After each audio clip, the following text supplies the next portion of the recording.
Assalamu alaikum dear students, can you all hear me? वालेकुम सलाम। Yes ma'am.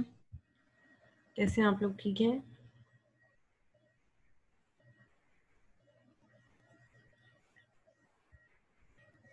सारे जी participant available हैं? ठीक है। आप लोग कितने स्टूडेंट्स हैं? 28 हैं आई थिंक, और इस वक्त पार्टिसिपेंट्स मुझे 22 नजर आ रहे हैं। बाकी लोग आएंगे।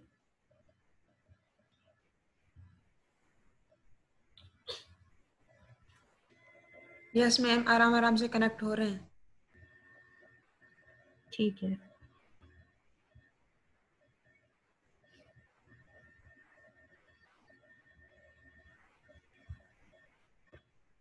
आप लोगों के लेक्चर्स और बाकी हो रहे हैं। MIS का तो खैर आज फर्स्ट सेशन है, लेकिन आप लोग ले रहे होंगे LMS पे और भी क्लासेस। Yes ma'am. क्या आप लोग यूज्ड टू हैं इस एनवायरनमेंट से? कोई प्रॉब्लम तो नहीं है? No ma'am.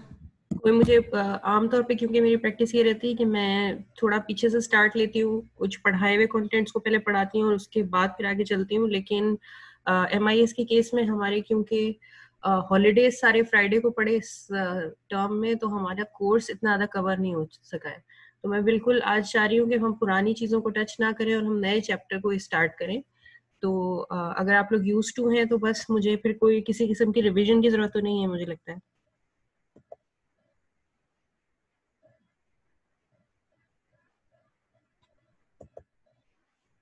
थोड़ा बहुत हूँ मैम। बेटा वही बात है कि चलें ठीक है, अगर आप लोगों के कोई एग्जैक्ट क्वेश्चंस होंगे तो मैं उन क्वेश्चंस को जरूर आंसर कर दूंगी सेशन के एंड में। लेकिन मैं इस वक्त बहुत ज्यादा इस परेशानी में हूँ कि आप लोगों के कंटेंट्स जो हैं वो मैं कवर कर पाऊँ विद इन टाइम, क्योंकि एक तो हमारा टाइम भी थोड़ा कम हो गया। अब हम सेमेस्टर को क्लोज करें 25 दिसंबर तक, जो कि हमारी एक्सपेक्टेशन थी कि हम जनवरी में क्लोज करेंगे। और दूसरी बात यह है कि उसमें भी हमारी कई फ्राइडेज ऐसे मिस हो गए। 9 नवंबर का हमारा फ्राइडे मिस हो गया, 12 रबीउल अव्वल वाला हमारा फ्राइडे मिस हो गया, हमारी काफी क्लासेस नहीं हुई। तो बाकी सब कोर्सेज तो ठीक है, लेकिन MIS का हमारा कंटेंट जो है वो कवर करने की हमें जरूरत है। तो फॉर द सेम रीजन मैं आपको थोड़ी अपडेटेड कोर्स आउटलाइन भी दिखाना चाह रही हूँ। इस कोर्स आउटलाइन को आप दोबारा प्लीज ऑनलाइन वाली जो है ना उसको गो थ्रू कर लीजिएगा। थोड़ा सा मैंने कट डाउन किया है कंटेंट। कुछ चीजें ऐसी हैं कि जो शायद अगर हम फेस टू फेस होते तो हम उनको डिटेल में कवर कर पाते, जैसे कि वेब डेवलपमेंट को हम बहुत थॉरोली मैं कवर करना चाह रही थी। मेरे एक स्टूडेंट हैं, उनसे मैंने रिक्वेस्ट भी की थी वो आपका वॉलंटियर सेशन लेते, और कुछ और प्लान्स थे मेरे, लेकिन क्योंकि वो इस सिचुएशन में पूरा हो नहीं पाएगा, तो अब मैं बस आपको अगला एजेंडा ये है कि हमारे 2 फर्दर चैप्टर्स होंगे जो हम कवर करेंगे। वो हमें जितने भी सेशन लगे, डेटाबेस मैनेजमेंट सिस्टम को जरूर कवर करेंगे, बिजनेस इंटेलिजेंस को जरूर कवर करेंगे। तो ये थोड़ी सी चेंजिंग है कोर्स आउटलाइन के अंदर। और इस कोर्स आउटलाइन को कवर करने के लिए मेथोडोलॉजी हमारी क्या चलेगी, हर फ्राइडे को ये 3 आवर्स का जूम सेशन होगा, जितने भी लगे। मोस्ट प्रोबेबली 4 सेशंस के अंदर आपका काम हो जाएगा। लेकिन उसमें एक तो हमें कोर्स कंटेंट्स कवर करने हैं, और दूसरा एक बड़ा चैलेंज ये है कि आपकी जो असेसमेंट है उसको भी मेक श्योर करना है कि वो सही तरीके से हो। तो अब आप लोगों को पता ही होगा कि आपका सेकंड मिड एग्जाम तो नहीं हो रहा है। तो सेकंड मिड एग्जाम के ना होने की वजह से हमारे असेसमेंट के अंदर थोड़ा सा चेंज आया है। आपका जो 20 मार्क्स का फर्स्ट मिड टर्म है वो तो ऑलरेडी हम असेस कर ही चुके हैं, उसका रिजल्ट आप लोगों के पास है। लेकिन बाकी जो अब आपका सेकंड मिड के जो 10 मार्क्स हैं वो 10 मार्क्स एडजस्ट कर दिए हैं मैंने। ये जो हमारी बिजनेस मॉडल वाली असाइनमेंट थी मैंने आपको पहले दी थी, तो मैंने आपको बहुत इनफॉर्मल वे में एक असाइनमेंट दी थी कि आपको बिजनेस आइडिया देना था। अगर आपने वो इतने दिल से नहीं बनाई, अगर आपने इतनी अच्छी नहीं बनाई है, तो मैं आपको इस वीक के एंड तक का टाइम दोबारा दे रही हूँ, क्योंकि अब उस बिजनेस मॉडल की असाइनमेंट पर 10 मार्क्स का वेटेज है। ठीक है, ये आपका बिजनेस मॉडल एक्चुअली प्रोपोजिशन होगी कि आप किस तरह के बिजनेस को प्रपोज कर रहे हैं, और फिर जो भी आप बिजनेस मॉडल सबमिट करेंगे, आपका अगला एजेंडा ये होगा कि आप उसका प्लान बनाना शुरू करेंगे और उसकी इम्प्लीमेंटेशन मुझे दिखाएंगे। 10 मार्क्स का प्लान और 10 मार्क्स की इम्प्लीमेंटेशन ये नेक्स्ट वीक तक इंशाल्लाह कंप्लीट हो जानी चाहिए। नेक्स्ट वीक जो है मैं इसकी सबमिशन को ऑन कर दूंगी और आपके पास नेक्स्ट वीक से एक हफ्ते का टाइम होगा, आप उसको सबमिट करा पाएंगे। ये डिटेल्ड रिपोर्ट होगी, इसका मैं आपसे एक टेम्पलेट भी शेयर कर दूंगी ताकि आप उसको देख लें कि प्लान में क्या क्या चीजें ऐड करनी है। तो ये डिटेल्ड बिजनेस प्लान और उसके साथ साथ आपको क्या शेयर करना होगा एक बिजनेस मॉडल जो है वो तो आप इस वीक शेयर कर ही लेंगे और नेक्स्ट वीक आपको डिटेल बिजनेस रिपोर्ट की असाइनमेंट अवेलेबल हो जाएगी। वो 10 मार्क्स है, वो आपकी रिपोर्ट होगी। और फिर जो आपने प्लान और रिपोर्ट सबमिट किया होगा और जो कुछ भी आपने इम्प्लीमेंट किया होगा साथ में, उसकी एक छोटी सी प्रेजेंटेशन आप वीडियो की सूरत में बनाना चाहें तो आप वीडियो में बना सकते हैं, और अगर आप वीडियो में ना बनाना चाहें तो आप जूम पर अपडेट कर सकते हैं। तो ये 30 मार्क्स आपके इस तरह से मैंने डिवाइड कर दिए हैं। 30 मार्क्स आपके ये सेशनल हो गए, इसकी बुनियाद पर सेशनल जो है वो आपके इवेल्युएट किए जाएंगे और आखिरी जो 50 मार्क्स रह जाएंगे वो आपका फाइनल एग्जाम हो जाएगा। ठीक है, तो ये असेसमेंट आप लोगों को क्लियर है, इसमें कोई बात तो नहीं पूछनी है?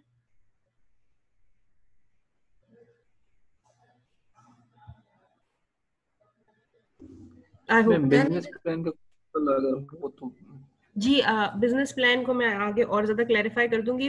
अभी तो सबसे पहला आपका फोकस होना चाहिए बिजनेस मॉडल की तरफ। ऑलरेडी आप लोग सबमिट करा भी चुके हैं, लेकिन वो क्योंकि 1 या 2 मार्क की मैंने आपको कोई असाइनमेंट दी थी, प्रोबेबली आपने हो सकता है बहुत ज्यादा उसको टाइम दिया हो, बहुत ज्यादा एफर्ट पुट की हो, या हो सकता है किसी स्टूडेंट ने उसको इतना दिल से नहीं, बस ऐसे ही for the sake of formality उसको सबमिट करा दिया हो। तो उसका वेटेज क्योंकि अब मैंने बढ़ा दिया है, तो आप अपना बिजनेस मॉडल अगर रिव्यू करना चाहते हैं, उसको दोबारा उसमें कोई चेंजिंग लाना चाहते हैं, तो मैं आपको इस वीक के एंड तक का टाइम दे रही हूँ। इस वीक के एंड तक आप सबमिट कर सकते हैं, सैटरडे या संडे तक, बिजनेस मॉडल अपना दोबारा। बिजनेस मॉडल एक डायग्राम की शक्ल में मुझे चाहिए था, मैंने सैंपल अपडेट कर दिया था बिजनेस मॉडल का। एग्जैक्टली मेरा सैंपल तो वही है। अगर आपकी सबमिशन में चेंज है, अगर आपने बिल्कुल ठीक सबमिट किया था और आप कह रहे हैं कि यही है मेरी सबमिशन, तो कोई मसला नहीं है। लेकिन अगर किसी स्टूडेंट को ऐसा लगता है कि नहीं मुझे इसको रिव्यू कर लेना चाहिए, तो वो उसको रीसबमिट कर ले, क्योंकि अब ये 10 मार्क्स की असाइनमेंट है। आपका 10 मार्क्स का वेटेज सिर्फ आपके बिजनेस मॉडल पे है, जिसमें मैं एक्चुअली बिजनेस मॉडल का पर्पस क्या होता है, सर्वाइवल ऑफ बिजनेस को देख लेना, उसकी पॉसिबिलिटी चेक कर लेना कि ये बिजनेस आपने कैसे सोचा, कैसे प्रपोज किया, और आप कैसे मेक श्योर कर सकते हैं कि बिजनेस सर्वाइव करेगा। तो बिजनेस की सस्टेनेबिलिटी दिखाने के लिए हम ये मॉडल बनाते हैं। बहुत ब्रीफ सा डॉक्यूमेंट होता है, 1 पेज भी इनफ है। 2 पेज अगर आप कुछ थ्योरेटिकल कुछ लिखना चाहते हैं तो वो आपकी मर्जी है। ये तो है बिजनेस मॉडल, ठीक है। अच्छा, बिजनेस मॉडल वर्ड पे बना सकते हैं जुबैर, बिल्कुल वर्ड पे बना सकते हैं आप। पावर पॉइंट पे बनाएं, वर्ड पर बनाएं, जो टूल आप इस्तेमाल करना चाहते हैं। डायग्राम मुझे चाहिए, लेकिन वो डायग्राम एक्सप्रेसिव हो। अगर आप डायग्राम इस तरह बना देते हैं कि वो सब कुछ एक्सप्रेस कर रहा है तो वेल एंड गुड। अगर आप डायग्राम इतना नहीं बना पा रहे कि उसमें हर चीज एक्सप्लेन हो जाए, तो आप उसके साथ एक थ्योरेटिकल पेज ऐड कर सकते हैं जिसमें आप अपने डायग्राम की डिटेल्स ऐड कर सकते हैं। ठीक है, ये तो है बिजनेस मॉडल की बात। देन बिजनेस मॉडल तो होती है सिर्फ प्रोपोजिशन ना, उसको देखकर सिर्फ आपका बिजनेस आइडिया पता चलता है कि क्या है। लेकिन उसके बाद आपसे मैं एक प्लान भी, सैंपल भी शेयर कर दूंगी नेक्स्ट वीक इंशाल्लाह। जो हमारा नेक्स्ट जूम सेशन होगा उसमें मैं आपसे एक सैंपल प्लान का शेयर कर दूंगी कि प्लान में मुझे आपसे क्या क्या चाहिए। बहरहाल बिजनेस प्लान एक डिटेल्ड रिपोर्ट होती है उस बिजनेस के बारे में, सारी डिटेल्स कि आप किस तरह उस बिजनेस को इम्प्लीमेंट करेंगे, और उसमें आपकी बिजनेस डिटेल्स भी आ जाएंगी और उसमें आपकी थोड़ी सी इम्प्लीमेंटेशन भी आ जाएगी। जितनी HTML हमने क्लास में कवर की है, जितनी वेब डेवलपमेंट हमने क्लास में कवर की है, अगर आप उसके बाउंड्रीज में रहते हुए वेब पेज डेवलप कर देते हैं, बहुत अच्छी बात है, मुझे बहुत खुशी होगी। अगर आप वेब पेज नहीं डेवलप कर पाते, आज हम थोड़ा MS एक्सेस को टच करेंगे, MS access database management system पढ़ेंगे। अगर आप उससे रेलेवेंट एक डेटाबेस मुझे छोटा सा शीट डेवलप करके दे देते हैं, वो भी आप कर सकते हैं। अगर आप ये दोनों में कंफर्टेबल नहीं है, तो हमें इंफॉर्मेशन सिस्टम ही तो बनाना है। वो आप MS ऑफिस की किसी भी टूल को यूज करते हुए, MS एक्सेल को यूज करते हुए भी बना सकते हैं।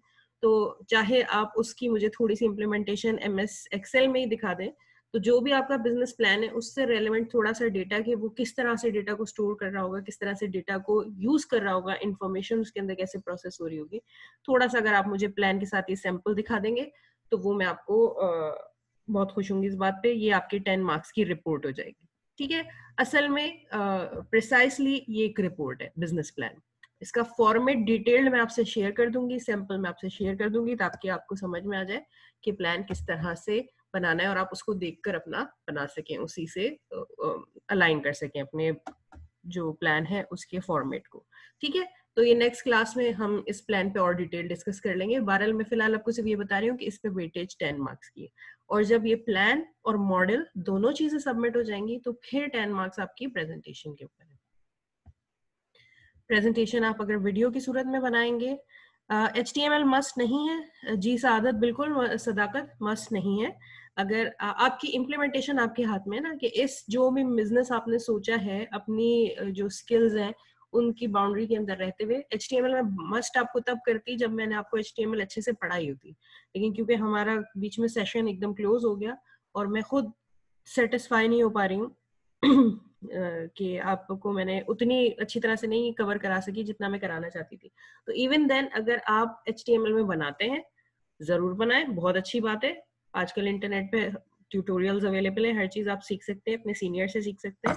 नहीं कर पा रहे तो कोई ऐसी बात नहीं है, आप किसी भी दूसरे टूल को इस्तेमाल कर सकते हैं, MS Access को इस्तेमाल कर सकते हैं, MS Excel को इस्तेमाल कर सकते हैं।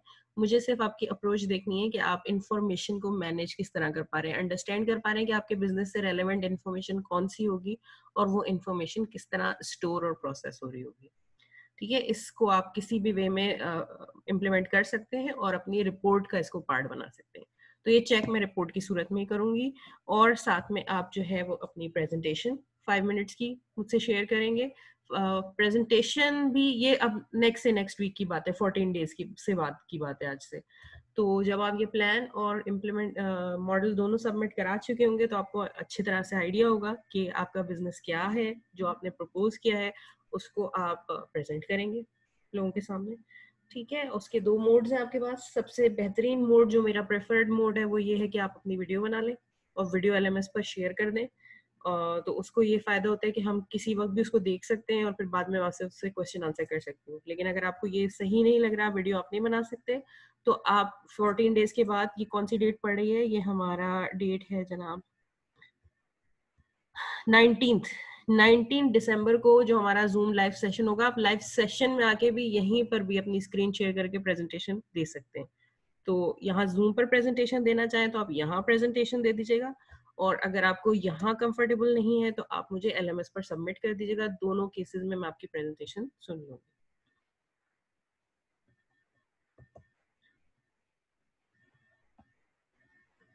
मैसेजेस बेटा आप लोगों के आ रहे हैं। बिजनेस रिपोर्ट सैंपल शेयर कर दे। जी बेटा मैं कर दूंगी, बिल्कुल कर दूंगी। अभी फिलहाल बिजनेस मॉडल की इस वीक की बात है और ये नेक्स्ट वीक तक का एजेंडा है मेरा कि नेक्स्ट वीक तक मैं आपसे उसका सैंपल शेयर कर दूंगी और असाइनमेंट अब अवेलेबल कर दूंगी LMS पर। नेक्स्ट वीक तक मैं आपसे असाइनमेंट LMS पर अवेलेबल कर दूंगी, और जब भी मैं अपडेट करूंगी तो उसके बाद आपके पास नेक्स्ट 7 डेज का टाइम होगा। ठीक है, तो ये तो अभी मैं सिर्फ आपको बता रही हूँ कि आगे हमारा कोर्स चलेगा कैसे। जरूरी नहीं कि आपको कल से ये सब शुरू कर देना है, अभी पहले आप फोकस करें आज के लेक्चर्स के ऊपर, आज की लर्निंग के ऊपर, और स्पेशली अपने बिजनेस मॉडल को इम्प्रूव करने के ऊपर। ठीक है, तो ये थोड़ी सी बातें थी इस हवाले से कि हमारा कोर्स कैसे चलेगा आगे। तो अब लेक्चर स्टार्ट करते हैं। आज का हमारा टॉपिक है डेटाबेस मैनेजमेंट सिस्टम। ठीक है, डेटाबेस मैनेजमेंट सिस्टम को अच्छे से अंडरस्टैंड करने के लिए हमें याद करना पड़ेगा कि हमने बात कहाँ से शुरू की थी, कि डेटा क्या होता है और इंफॉर्मेशन क्या होती है। किसी को याद है? कोई मुझे थोड़ा समराइज करना चाहेगा कि डेटा और इंफॉर्मेशन क्या सिमिलैरिटीज हैं, क्या फर्क है?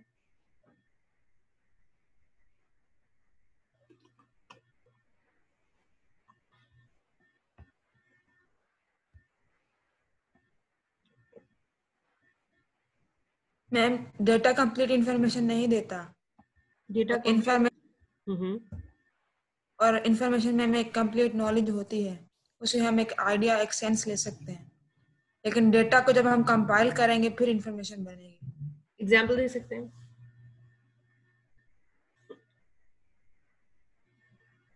जैसे कि डेटा हमने पहले डिस्कस किया है फर्स्ट चैप्टर के अंदर कि डेटा एक unprocessed raw facts and figures के बारे में हमने कहा था, नहीं, अनप्रोसेस्ड शक्ल होती है, इनकम्प्लीट शक्ल होती है।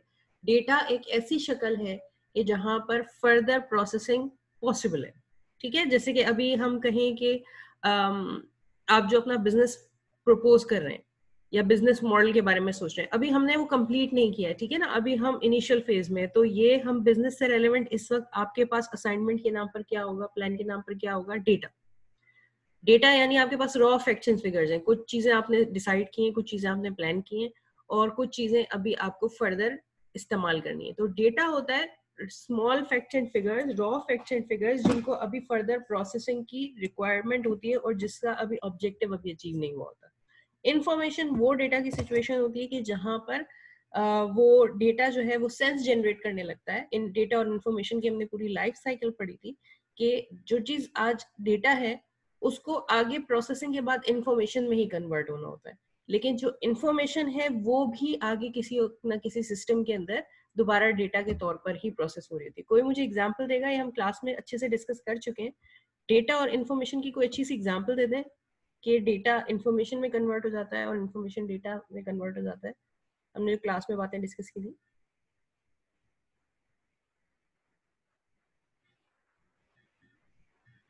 सेंसस के हवाले से मैंने आपको एग्जांपल दी थी, और बिजनेस के हवाले से भी हमने कुछ केसेस देखे थे।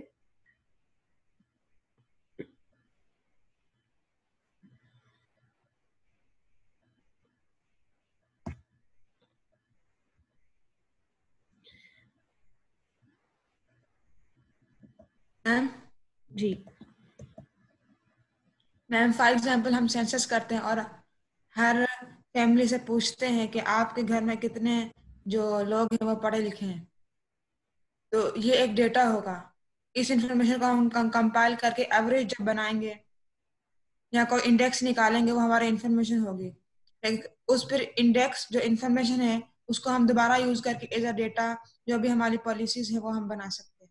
एग्जैक्टली ऐसे ही है कि अगर मुझे सेंसस कैलकुलेट करनी है, किसी ऑर्गेनाइजेशन को सेंसस के बारे में पता करना है या किसी कंट्री को सेंसस प्लान बनाना है, तो वो बहुत सारे इंफॉर्मेशन सिस्टम्स डेवलप कर सकता है। एक ओवरऑल एक इंफॉर्मेशन सिस्टम होगा, उसका ऑब्जेक्टिव ये होगा कि पूरी कंट्री की सेंसस जो है वो इंफॉर्मेशन मिल जाए, लेकिन वो इंफॉर्मेशन सिस्टम एक्चुअली डिवाइडेड होगा बहुत सारे स्मॉल इंफॉर्मेशन सिस्टम्स के अंदर, ठीक है। हर सिटी का अलग सिस्टम होगा और वो सिटी का जो इंफॉर्मेशन सिस्टम होगा वो सिर्फ उस सिटी के लोगों के रेजिडेंट्स की इंफॉर्मेशन को स्टोर कर रहा होगा, ठीक है। और फिर वहां पर जब हम एक उस इंफॉर्मेशन सिस्टम के अंदर जो सखर का या कराची का या हैदराबाद का कोई इंफॉर्मेशन सिस्टम एक सॉफ्टवेयर है, उसको जब हम अपनी इंफॉर्मेशन देंगे, अपनी फैमिली की इंफॉर्मेशन देंगे, तो वहां पर वो होगी डेटा। और वहां से अल्टीमेटली इंफॉर्मेशन क्या बन के निकलेगी कि इस पूरे सिटी में, इस इंफॉर्मेशन सिस्टम के अंदर जितने रिकॉर्ड्स एंटर हैं, एक्चुअली कितनी तादाद है लोगों की, 2000 है, 5000 है, 1 लाख है, ये वो एक सिटी के इंफॉर्मेशन एक इंफॉर्मेशन सिस्टम दे सकता है। अब इस इंफॉर्मेशन सिस्टम ने वैल्यू क्या जनरेट की, एक सिटी की पूरा काउंट। लेकिन आगे एक और इंफॉर्मेशन सिस्टम होगा, वो इंफॉर्मेशन सिस्टम क्या कर रहा होगा, वो सिटीज की इंफॉर्मेशन ले रहा होगा कि सखर में 2 लाख लोग हैं, कराची में 5 लाख लोग हैं, हैदराबाद में 10 लाख लोग हैं, और अब वो डिफरेंट सिटीज की इंफॉर्मेशन को एज अ डेटा ले रहा होगा। पिछले वाले इंफॉर्मेशन सिस्टम में ये सिटी काउंट क्या था, ये डेटा था, लेकिन अगले वाले इंफॉर्मेशन सिस्टम में ये सिटी काउंट क्या बन गया, पिछले वाले सिटी में ये इंफॉर्मेशन थी, जबकि अपकमिंग वाले में ये डेटा बन जाएगा दोबारा।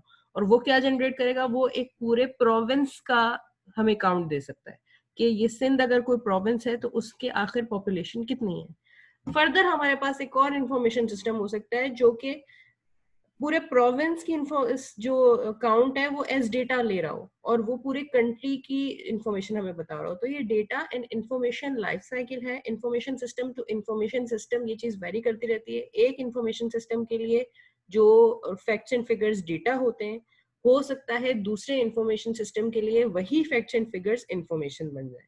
तो इसी से हमारा इंफॉर्मेशन सिस्टम मैनेज होता है। इंफॉर्मेशन को मैनेज करने का यही तरीका है, जैसे आप मैनेजमेंट में भी ये करते हैं ना कि आप डिफरेंट कस्टमर्स के सेगमेंट्स बना देते हैं और मैनेजर्स की जो ड्यूटीज होती है उनको डिवाइड कर देते हैं।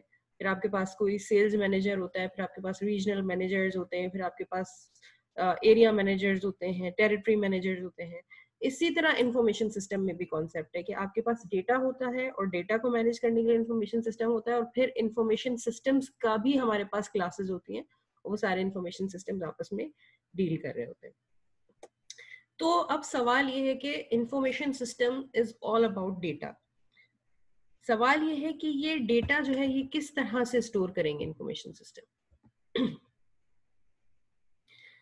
कंप्यूटर सिस्टम के अंदर ये बात हमें समझने की जरूरत है कि हम कुछ भी स्टोर करें, किसी भी तरह का इमेजेस स्टोर करें, वीडियो स्टोर करें, ठीक है, सेंसस इंफॉर्मेशन स्टोर करें, असाइनमेंट स्टोर करें, जो भी चीज कंप्यूटर में स्टोर होती है वो स्टोर होती है किस सूरत में?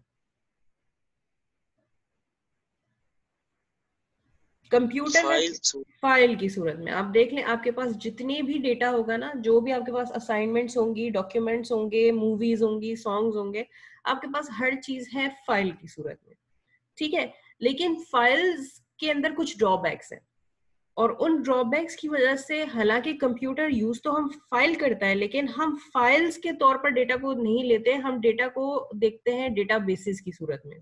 और अब तो डेटाबेसेस भी एक पुराना फिनोमेना हो चुका है, अब तो हम डेटा को देखते हैं बिग डेटा की सूरत में। तो इनिशियली जब डेटा को स्टोर होना शुरू हुआ था इंफॉर्मेशन सिस्टम्स के अंदर, तो सबसे पहले इंफॉर्मेशन सिस्टम्स के अंदर फाइल्स की सूरत में डेटा को देखा जाता था, लेकिन अब हम देखते हैं डेटाबेस की सूरत में या बिग डेटा की सूरत में। फिजिकली आज भी फाइल्स ही होती हैं आपके कंप्यूटर के अंदर। अगर डेटाबेस स्टोर्ड है, अगर सीएमएस में कोई डेटाबेस स्टोर्ड है, अगर एलएमएस में कोई डेटाबेस स्टोर्ड है, तो एक्चुअली फिजिकली तो वो अभी भी फाइल्स ही होती है। लेकिन उन फाइल्स को हम लेते कैसे हैं, किस तरह से हम उनको ऑब्जर्व करते हैं लॉजिकली एज डेटाबेस या बिग डेटा, तो ये डिटेल्स आपको आगे समझ में आएंगी। डेटाबेस से रिलेटेड ये कुछ डेटा हायरार्की है जो हमें समझने की जरूरत है। जी मैम, फाइल और डेटाबेस में क्या फर्क है? एग्जैक्टली बहुत अच्छा क्वेश्चन है, लेकिन अगर आप मुझे 5 मिनट दें, आपको 5 मिनट बाद समझ में आ जाएगा। सिर्फ 2 स्लाइड्स अगर और लगा दूं तो आपको मेरी बात समझ में आ जाएगी। ठीक है मैम। पहले मुझे सिर्फ इतना बता दें कि फाइल तो आपको पता है ना, डेटाबेस अगर नहीं कोई पता है तो कोई मसला नहीं है, लेकिन फाइल तो आपको पता है ना कि फाइल किसको कहते हैं। फाइल एक सिंपल कलेक्शन ऑफ इंफॉर्मेशन होती है जो कि किसी एक पर्टिकुलर कंटिगुअस लोकेशन पे मेमोरी के अंदर स्टोर होती है।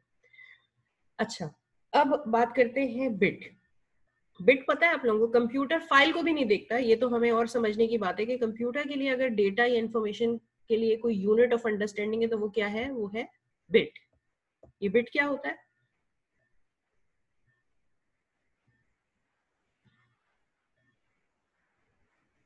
आईसीटी में स्टोरेज का यूनिट है मैम। स्टोरेज का यूनिट है। बिट का मतलब है 1 0 या 1 1, ठीक है। कंप्यूटर के अंदर सिर्फ जीरोस एंड वंस ही स्टोर होते हैं, करंट ही स्टोर होता है, ऑन एंड ऑफ सिग्नल्स ही स्टोर होते हैं। तो वो सिग्नल या तो 0 हो सकता है या वो 1 हो सकता है। तो बिट का मतलब है किसी एक 0 को स्टोर कर देना या एक 1 को स्टोर कर देना। अगर आपकी असाइनमेंट स्टोर करनी है उसमें भी मुझे जीरोस एंड वंस ही स्टोर करने पड़ेंगे। अगर आप कोई सॉन्ग सुन रहे हैं उसमें भी जीरोस एंड वंस ही होंगे। अगर आप कोई इमेजेस देख रहे हैं तो उसमें भी जीरोस एंड वंस ही होंगे। अगर आपने फेसबुक पर कोई पोस्ट लगाई है तो वो भी बैकएंड पर जीरोस एंड वंस की शक्ल में होगी। तो दुनिया का सारा डेटा अगर वो कंप्यूटर के अंदर स्टोर्ड है तो कंप्यूटर उसको कैसे दिखता है, in the form of zeros and ones. ये जीरोस एंड वंस जब 8 हो जाते हैं, जब हमारे पास 8 जीरोस एंड वंस का कॉम्बिनेशन जमा हो जाता है, तो हम उसको क्या कहने लगते हैं? बाइट। बाइट, ठीक है। बिट से थोड़ा बड़ा हमारे पास होता है बाइट, क्योंकि बिट्स को हम अंडरस्टैंड करना हमारे लिए एज अ ह्यूमन बीइंग बहुत मुश्किल है। तो हम बिट से बेहतर तरीके से बाइट को देख सकते हैं। बाइट होता है ग्रुप ऑफ 8 बिट्स, ठीक है। यहाँ तक तो शायद आपने आईसीटी में पढ़ा ही होगा। अब थोड़ा सा और आगे देते हैं डेटाबेस के कॉन्टेक्स्ट में। डेटाबेस कहता है कि बाइट से बड़ी एक चीज हमारे पास है फील्ड, और फील्ड से बड़ी एक चीज है रिकॉर्ड। क्या होता है आगे देखते हैं, ठीक है। और डेटाबेस के अंदर कुछ टर्म्स इस्तेमाल होती हैं, एंटिटी और एट्रीब्यूट। मैं बात एंटिटी से शुरू करती हूँ। एंटिटी क्या चीज है? एंटिटी वो सब्जेक्ट होता है जिसके बारे में आपको डेटा स्टोर करना है, ठीक है। डेटाबेस बनता ही किसके बारे में है? एंटिटी के बारे में। अगर एंटिटी ना हो तो डेटाबेस ना हो। डेटाबेस में एंटिटी वो कॉन्सेप्ट है जिसके बारे में आपको डेटा स्टोर करना है। For example students information system है तो उसके अंदर एंटिटी क्या है? स्टूडेंट है। अगर रेस्टोरेंट मैनेजमेंट सिस्टम है, कस्टमर एंटिटी हो सकता है, टीचर एंटिटी हो सकता है, प्रोडक्ट एंटिटी हो सकता है, ऑर्डर एंटिटी हो सकता है। एंटिटी वो है कि जिसके बारे में आपको डेटा स्टोर करना है। क्लियर है? तो मुझे एंटिटी की कोई एग्जांपल दे सकते हैं ऐसी जो मैंने नहीं बोली? मैंने कहा टीचर एंटिटी हो सकता है, स्टूडेंट, प्रोडक्ट, ऑर्डर, कोई ऐसी एंटिटी जो आपने जो बिजनेस मॉडल सबमिट किया है उससे रेलेवेंट हो।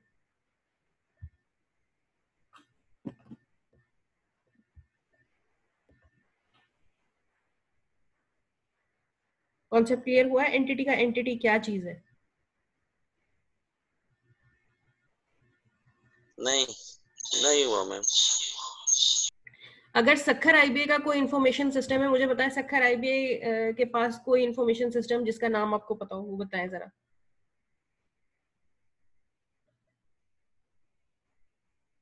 सीएमएस है? Yes ma'am. अगर हम सीएमएस को एक डेटाबेस मैनेजमेंट सिस्टम कंसिडर करें तो सीएमएस में जो डेटा स्टोर्ड है वो किसके बारे में, टेबल्स जो बनी हुई है वो किसके बारे में, किसका डेटा हमें स्टोर करना है? जब हम डेटा स्टोर करने की बात करते हैं कि अच्छा भाई हमें डेटाबेस बनाना है, तो एक्चुअली डेटा किसका स्टोर करना है? स्टूडेंट का डेटा स्टोर करते हैं। कोर्सेज में, कोर्सेज, एक बात ये हो सकती है कि कोर्सेज का डेटा, कोर्सेज, अच्छा कोर्सेज के डेटा में क्या स्टोर करूं? कोर्सेज में क्या स्टोर, एक कोर्स ये हो सकता है कि वो कौन से सेमेस्टर में पढ़ाया जा सकता है, एक कोर्स का डेटा ये हो सकता है कि उसका कोर्स कोड क्या है, एक ये है कि ये स्पेशलाइजेशन का कोर्स है या एक कोर्स कोर कोर्स है। तो एंटिटी हो सकता है, एंटिटी होता है जिसके बारे में डेटा स्टोर होता है, और एट्रीब्यूट्स होते हैं उसकी कैरेक्टरिस्टिक्स जो हमें स्टोर करनी होती है। जैसे एक और एंटिटी की एग्जांपल लूं कि सीएमएस में एक और एंटिटी है स्टूडेंट, स्टूडेंट का हमें डेटा स्टोर करना होता है। स्टूडेंट की बहुत सारी चीजें ऐसी हैं कि जो हमें स्टोर करनी है। तो अब स्टूडेंट क्या हो गया? स्टूडेंट हो गया एंटिटी, और उसके एट्रीब्यूट्स क्या हो गए? उसकी सीएमएस आईडी उसका एट्रीब्यूट हो सकता है, उसका एनआईसी नंबर उसका एट्रीब्यूट हो सकता है, उसका नेम उसका एट्रीब्यूट हो सकता है, उसका फादर्स नेम, उसका जेंडर, उसका ईमेल एड्रेस, कॉन्टेक्ट इन्फॉर्मेशन, ये सब उसके एट्रीब्यूट हो गए। एक एंटिटी टीचर हो सकता है, इंस्ट्रक्टर हो सकता है। इंस्ट्रक्टर हो गया एंटिटी, और उसके एट्रीब्यूट्स क्या हो गए? उसके एट्रीब्यूट्स हो गए कि उसका एम्प्लॉय नंबर क्या है, उसका कोर्स, कौन कौन से वो कोर्सेज पढ़ा रहा है, ठीक है, कौन कौन से उसने प्रोजेक्ट्स को वो सुपरवाइज कर रहा है, ठीक है, कौन कौन से सब्जेक्ट्स उसने रिजल्ट दिया है, कौन कौन सो का नहीं दिया, ठीक है, कुछ भी एट्रीब्यूट्स हो सकते हैं। तो कोई और मुझे एंटिटी, अगर अब समझ में आई हो बात, कि जब हम बिजनेस स्टार्ट करते हैं और उसका इंफॉर्मेशन सिस्टम डेवलप करते हैं तो इंफॉर्मेशन हमें देखनी होती है ना कि हमें किसकी इंफॉर्मेशन स्टोर करनी है, एक्चुअली किसका डेटा स्टोर करना है। जिसका डेटा स्टोर करना होता है उस ऑब्जेक्ट को हम कहते हैं, वो फिजिकल भी हो सकता है, वो लॉजिकल भी हो सकता है। जैसे ऑर्डर, अभी तक तो मैं लोगों के नाम ले रही थी, टीचर, स्टूडेंट, ऑर्डर जो है ये भी एक एंटिटी हो सकता है कि मुझे कोई ऑर्डर लिया जा रहा है और उस ऑर्डर का डेटा स्टोर करती हूँ। अब ऑर्डर में ऑर्डर नंबर हो सकता है, ऑर्डर में क्वांटिटी हो सकती है, ऑर्डर में प्राइस हो सकती है, ठीक है। तो ये सारी चीज, अब कोई मुझे एंटिटी बताएं जो आपने बिजनेस मॉडल सबमिट किया है उससे रिलेटेड कोई एंटिटी, कि आपके बिजनेस में क्या एंटिटीज हो सकती है? मैम जैसे पार्टनरशिप है या सोल प्रोप्राइटर है। पार्टनरशिप भी है, मतलब है क्या, बिजनेस किस चीज का है? बिजनेस मतलब जैसे हमने उसमें किया था मैम, बिजनेस मॉडल में ड्राई फ्रूट्स का किया था, उसमें हमारे जो पार्टनर, हाँ, तो जो ड्राई फ्रूट्स में मतलब हमारे जो पार्टनर है वो बिजनेस एंटिटी है।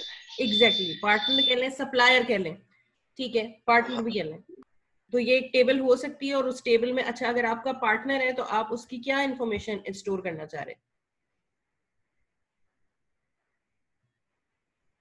मैम पार्टनर का मतलब जितना उसका शेयर है या जितना उसका शेयर हो गया, जितना उसने सर्विसेज दी है, जो भी हम डेटा करते हैं मतलब वो, ठीक है। ये एक एग्जांपल हो गई कि आपका कोई जैसे फॉर एग्जांपल सप्लायर है, सप्लायर एक एंटिटी हो गई, और सप्लायर का कांटेक्ट नंबर क्या है, उसका एड्रेस क्या है, ठीक है, ये सब उसका एट्रीब्यूट्स हो सकते हैं। कोई और बताएंगे? गर्ल्स में से कोई बताए? Yes ma'am. जी मैम हॉस्पिटल्स में जो डॉक्टर्स जो काम करते हैं डेली बेसिस पे, उनका डेटा स्टोर किया जाता है। एग्जैक्टली, बहुत अच्छी एग्जांपल आपने दी कि हॉस्पिटल, बिल्कुल सही है। और जो उनके मतलब डेली जो रिकॉर्ड्स हैं उनके, उनके एड्रेसेस हैं, वो किस टाइम पे आएंगे, किस टाइम पे जाएंगे, सर्विस टाइमिंग जो उनकी है, वो एट्रीब्यूट्स हो गए मैम। बिल्कुल, और हॉस्पिटल में बहुत सारे एंटिटीज हो सकती हैं। आप डॉक्टर बता रही हैं, यस बिल्कुल मैम, सही। डॉक्टर एंटिटी हो सकती है, पेशेंट एंटिटी हो सकती है, रिपोर्ट एंटिटी हो सकती है। ठीक है, कि रिपोर्ट जनरेट होती है ना हर पेशेंट की, तो बिल्कुल ये सब के सब एंटिटी है और हर एंटिटी के कुछ ना कुछ एट्रीब्यूट्स होते हैं। इस सूरत में डेटाबेस को हम देखते हैं। तो थोड़ा सा इसको अंडरस्टैंडिंग के लिए देखते हैं कि फॉर एग्जांपल बिट होता है जीरोस या वंस, बाइट होता है 8 का कॉम्बिनेशन, फील्ड हो सकती है जैसे कि ये एक रिकॉर्ड आपको दिखाया जा रहा है। रिकॉर्ड का मतलब होता है टेबल के अंदर मौजूद एक रो। जैसे एक्सेल में हम टेबल्स बनाते हैं ना, टेबल के अंदर जो पूरी एक रो होती है उसको हम कहते हैं रिकॉर्ड। लेकिन उस टेबल की अगर हम पूरी रो को देखें तो उसके अंदर कुछ कॉलम नेम होते हैं और हर कॉलम नेम, हर सेल कोई यूनिक इंफॉर्मेशन को स्टोर कर रहा होता है। जैसे कि अब ये बी पॉजिटिव है या ये बी प्लस है, तो ये भी कुछ पर्टिकुलर इंफॉर्मेशन स्टोर कर रहा है। F06 है, ये भी कुछ पर्टिकुलर डेटा को स्टोर कर रहा है, ये भी पर्टिकुलर डेटा को स्टोर कर रहा है। तो एक इंडिविजुअल डेटा ऑब्जेक्ट को हम कहते हैं फील्ड, और जब ये किसी एक के बारे में ये सारी इंफॉर्मेशन एसोसिएट होती है तो इसको हम कहते हैं रिकॉर्ड। क्लियर हो रहा है? जो आपने एक्सेल में अपना स्टूडेंट इंफॉर्मेशन सिस्टम बनाया था उसके कॉन्टेक्स्ट में अगर आप इसको देखेंगे तो आपको बात समझ में आ जाएगी कि एक स्टूडेंट, आपने अपना नाम लिखा, इकरा ने अपना नाम लिखा, कोई तंजील ने अपना नाम लिखा, वो जो है वो एक पूरा रिकॉर्ड हो गया एक स्टूडेंट का। अब उस स्टूडेंट के रिकॉर्ड में फील्ड्स कौन कौन सी थी, उनके मार्क्स डिफरेंट सब्जेक्ट में, उनकी जीपीए क्या आ रही है, ठीक है, उनका ग्रेड क्या आ रहा है।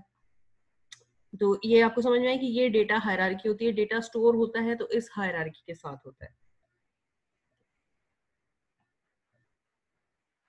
ठीक है, ये हायरार्की पहले समझ में आ गई, इसमें तो कोई क्वेश्चन नहीं है। अगर ये समझ में आ गई है तो रिकॉर्ड तक हम पहुंच गए थे। रिकॉर्ड किसको कहते हैं? कोई मुझे रिपीट कर देगा? अब्दुल नबी बेटा आप रिपीट कर देंगे, रिकॉर्ड किसको कहते हैं? मैम इसमें आपने जो बताया कि किसी भी स्टूडेंट का कोई भी डेटा, फॉर एग्जांपल किसी भी पर्टिकुलर का जब मेरा, तो उसमें नंबर, ग्रेड्स या जीपीए जिस तरह हम कहते हैं, तो ये उनका मेरा एक रिकॉर्ड हो जाएगा, आपका एक रिकॉर्ड हो जाएगा। ठीक है, टेबल के अंदर मौजूद एक रो, दूसरे आसान अल्फाज में हम यूं भी कह सकते हैं कि टेबल के अंदर मौजूद एक पर्टिकुलर रो को हम रिकॉर्ड कह देते हैं। जैसे कि ये किसी टेबल के अंदर एक रो है और इस रो को हम एक रिकॉर्ड कह रहे हैं। ठीक है, अच्छा अब अगर आप अपनी एमएस एक्सेल वाली फाइल को याद करें तो उस एमएस एक्सेल की पूरी फाइल के अंदर बहुत सारे रिकॉर्ड्स थे, 12, 15, 20 रिकॉर्ड्स थे। ये पूरी हो गई फाइल। ठीक है, जो अभी क्वेश्चन पूछ रहे थे कि फाइल और डेटाबेस का डिफरेंस क्लियर नहीं हुआ, तो जब हम बहुत सारे रिकॉर्ड्स को कंबाइन करते हैं तो यहाँ तक हमें मिल जाती है फाइल, जैसे कि आप एक्सेल की फाइल बनाते हैं। लेकिन अब इम्पोर्टेंट बात यह है कि ऐसी एक फाइल तो नहीं होती, ऐसी तो बहुत सारी फाइल्स होती है। ठीक है, जैसे अगर एलएमएस की, सीएमएस की बात करें तो सीएमएस में कितनी फाइल है? अभी मैं अपना एलएमएस ही अगर खोलूं तो हमारे पास कितनी फाइल्स हैं? फाइल्स ही फाइल्स हैं, ऊपर से नीचे तक हमें अनकाउंटेबल फाइल्स ही फाइल्स नजर आ रही हैं। तो अब ये फाइल्स क्या है? ये एक्चुअली फाइल्स के कॉम्बिनेशन को हम कहते हैं डेटाबेस। ठीक है,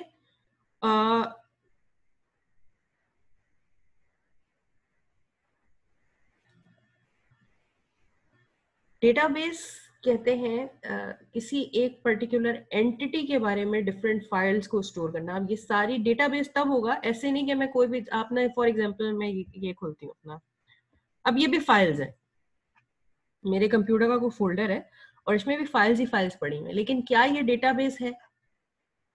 ये भी तो कॉम्बिनेशन ऑफ फाइल्स है, लेकिन ये डेटाबेस नहीं है। ये डेटाबेस इसलिए नहीं है क्योंकि ये सब्जेक्ट ओरिएंटेड नहीं है, ये एक किसी पर्टिकुलर एंटिटी के बारे में नहीं है। यहाँ पर मैंने अपने पर्सनल फोल्डर्स भी डाले हुए हैं, अपने लेक्चर्स भी डाले हुए हैं, जो मेरा दिल चाह रहा है, ये बिल्कुल एक रैंडम मैंने एक फोल्डर क्रिएट किया हुआ है।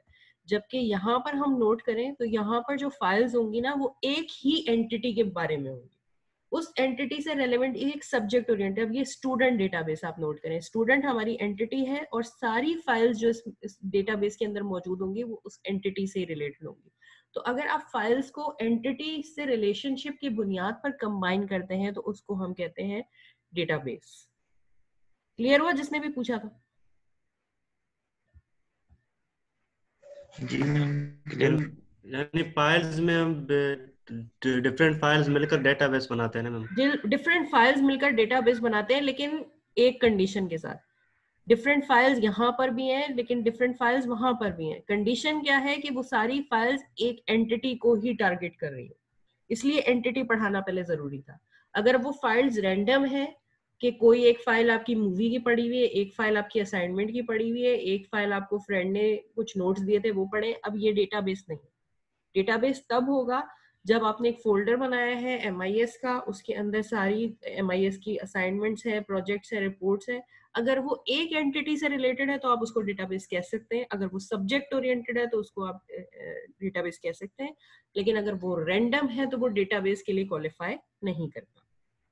अगर वो ऑर्गेनाइज नहीं है किसी पर्टिकुलर वे में, आपने सारी फाइलें तो फेंक दी हैं जैसे कि ना, बस ये भी कॉपी कर दी, ये भी कॉपी कर दी, अब ये डेटाबेस नहीं है। डेटाबेस सब्जेक्ट ओरिएंटेड भी होना चाहिए और ऑर्गेनाइज भी होना चाहिए। क्लियर है? Yes ma'am. यस। अच्छा, तो अब आम तौर पर हमें पता है ये डेटाबेस की हमें जरूरत क्यों पड़ गई। हमारे पास तो बेसिकली फाइल्स होती हैं, तो हमारे पास फाइल्स के अंदर, फाइलिंग एनवायरनमेंट के अंदर बहुत मेजर ड्रॉबैक्स होते हैं। कितना ही अच्छा था कि हमारे कंप्यूटर के अंदर और हमारे सारे जो बिजनेस मैनेज होता है, इंफॉर्मेशन सिस्टम्स मैनेज होते हैं, वो फाइल्स की सूरत में होते हैं। एक्सेल तो हम सारों को ही चलानी आती है, क्यों इतनी परेशानी लें कि हम वेबसाइट्स बनाएं और डेटाबेसेस बनाएं। एक्सेल आ गई है, बस एक्सेल पर ही सारा डेटा डाल देते हैं और वहीं से ही सब चीज हैंडल होने लगती है। लेकिन अगर हम एक्सेल या इस तरह के किसी भी सिस्टम को टारगेट करते हैं तो एक्चुअली हम किस मोड में काम कर रहे हैं? हम फाइल एनवायरनमेंट में काम कर रहे हैं। ठीक है। अच्छा, जब भी हम यहाँ पर हम हमारा टॉपिक है, कंपेयर करना चाह रहे हैं फाइल को डेटाबेस से, ठीक है।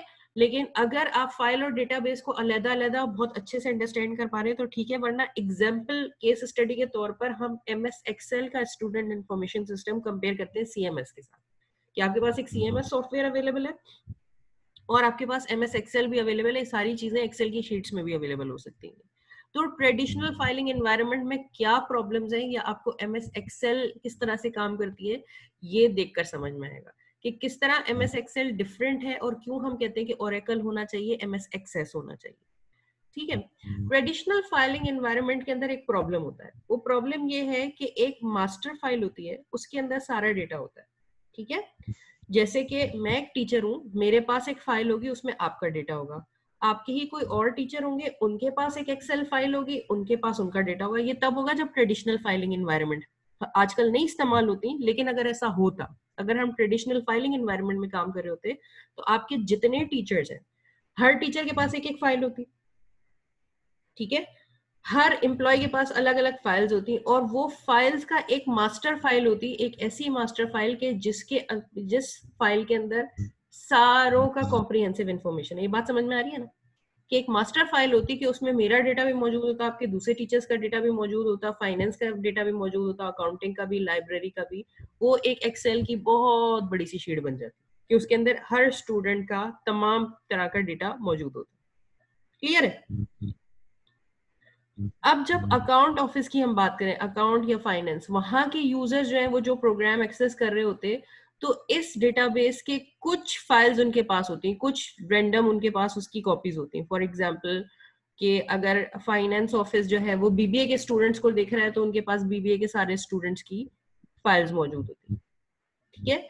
अब हो सकता है कि वो फाइल ABC, इसी मास्टर डेटाबेस के अंदर जो फाइल्स पड़ी हुई हैं उनको हमने A से लेके Z तक नाम दे दिया है कि इस मास्टर डेटा जो सेंटर है, यहाँ पर A से लेके Z तक नाम की कोई फाइल्स मौजूद है। एक डिपार्टमेंट, उनमें से पहला डिपार्टमेंट ABCD को एक्सेस कर रहा है। एक और डिपार्टमेंट है ह्यूमन रिसोर्स डिपार्टमेंट, उसको C डेटा की जरूरत नहीं है, वो A को इस्तेमाल कर रहा है, B को इस्तेमाल कर रहा है, D को, E को। सेल्स डिपार्टमेंट है कोई और डिपार्टमेंट, वो ABEG को इस्तेमाल कर रहा है। तो हर जो डिपार्टमेंट है वो इस फाइल के अलग अलग डेरिवेटिव्स को यूज कर रहा है। ये बात समझ में आ रही है? ऐसा हो सकता है? ठीक है। अब इसमें नुकसान क्या है? इसमें नुकसान ये है, सबसे बड़ा नुकसान है डेटा रिडंडेंसी। रिडंडेंसी किसको कहते हैं? रिडंडेंसी कहते हैं अननेसेसरी कॉपीज को। जो चीज 1 MB पर आ सकती है उसके लिए आप 100 MB लगा रहे हैं, 1000 MB लगा रहे हैं। जो चीज 2 GB पर स्टोर हो सकती है उसको आप गीगाबाइट्स टेराबाइट्स तक लेकर जा रहे हैं, और इवन मोर देन दैट, क्योंकि आपके पास एक फाइल ए, अब मुझे एक फाइल, एक छोटा सा डायग्राम है, इस छोटे से डायग्राम में ए की कितनी कॉपीज बनी हुई है? अगर ए कोई फाइल है तो उस ए फाइल की कितनी कॉपीज है मेरे पास? 4 मैम। 4 कॉपीज है। अब ये पता नहीं कितनी बड़ी फाइल थी। तो जितने डिपार्टमेंट्स, अगर आईबीए इसी तरह काम करने लगे, पूरा आईबीए सखर आईबीए यूनिवर्सिटी जो है वो एक्सेल के ऊपर ही काम करने लगे, तो डेटा रिडंडेंसी कितनी होगी? हर कंप्यूटर्स पर इतनी डेटा होगा, इतनी फाइल्स होंगी, और वो सारी फाइल्स जो है वो कॉपी हो रही होगी डिफरेंट डिफरेंट लोकेशंस पर। तो जो एक एमबी की फाइल होगी वो एक्चुअली थाउजेंड्स ऑफ एमबीज ले रही होगी, जितने नोड्स होंगे उतनी ही जगह पर वो कॉपी हुई होगी। तो पहली बात तो ये कि रिसोर्सेज का ये वेस्टेज है। लेकिन चलो हम इस वेस्टेज को बर्दाश्त करते हैं। इस वेस्टेज की वजह से एक और बहुत बड़ा नुकसान हो जाता है जिसको हम कहते हैं इनकंसिस्टेंसी। इनकंसिस्टेंसी इसको कहते हैं कि अगर एक फाइल में कोई चेंजिंग हो गई तो वो बाकी फाइल्स में नहीं अपडेट होगी। ठीक है, फॉर एग्जाम्पल एक स्टूडेंट है, उसने फीस पे नहीं कराई, तो हमारे पास ये इन्फॉर्मेशन है कि इस स्टूडेंट ने फीस पे नहीं कराई है और इसको सर्टेन सर्विसेज हमें नहीं देनी है। अब स्टूडेंट ने जाकर अकाउंट ऑफिस में फीस तो पे करा दी, और जब उसने अकाउंट ऑफिस में फीस पे करा दी तो उसकी फाइल में वहां पर चेंजिंग हो गई। मेक श्योर कैसे होगा कि ये चेंजिंग इस फाइल में भी हो जाए, इस फाइल में भी हो जाए, इस फाइल में भी हो जाए? क्लियर हो रहा है? तो ये ना सिर्फ डेटा रिडंडेंसी हो जाती है बल्कि डेटा इनकंसिस्टेंसी भी हो जाती है। आई होप मैं आपको क्लियर कर पा रही हूँ। हसन सादिक, आप मेरी बात रिपीट कर सकते हैं कि मैं क्या कह रही हूँ कि फाइलिंग एनवायरनमेंट में क्या प्रॉब्लम है?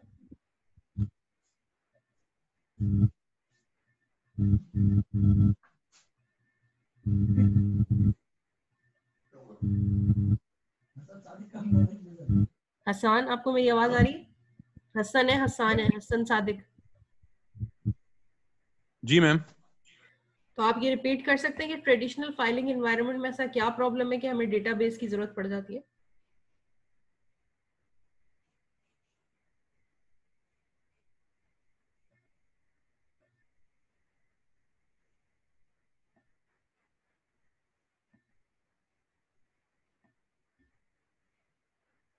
जी जी, कर आप बताएं।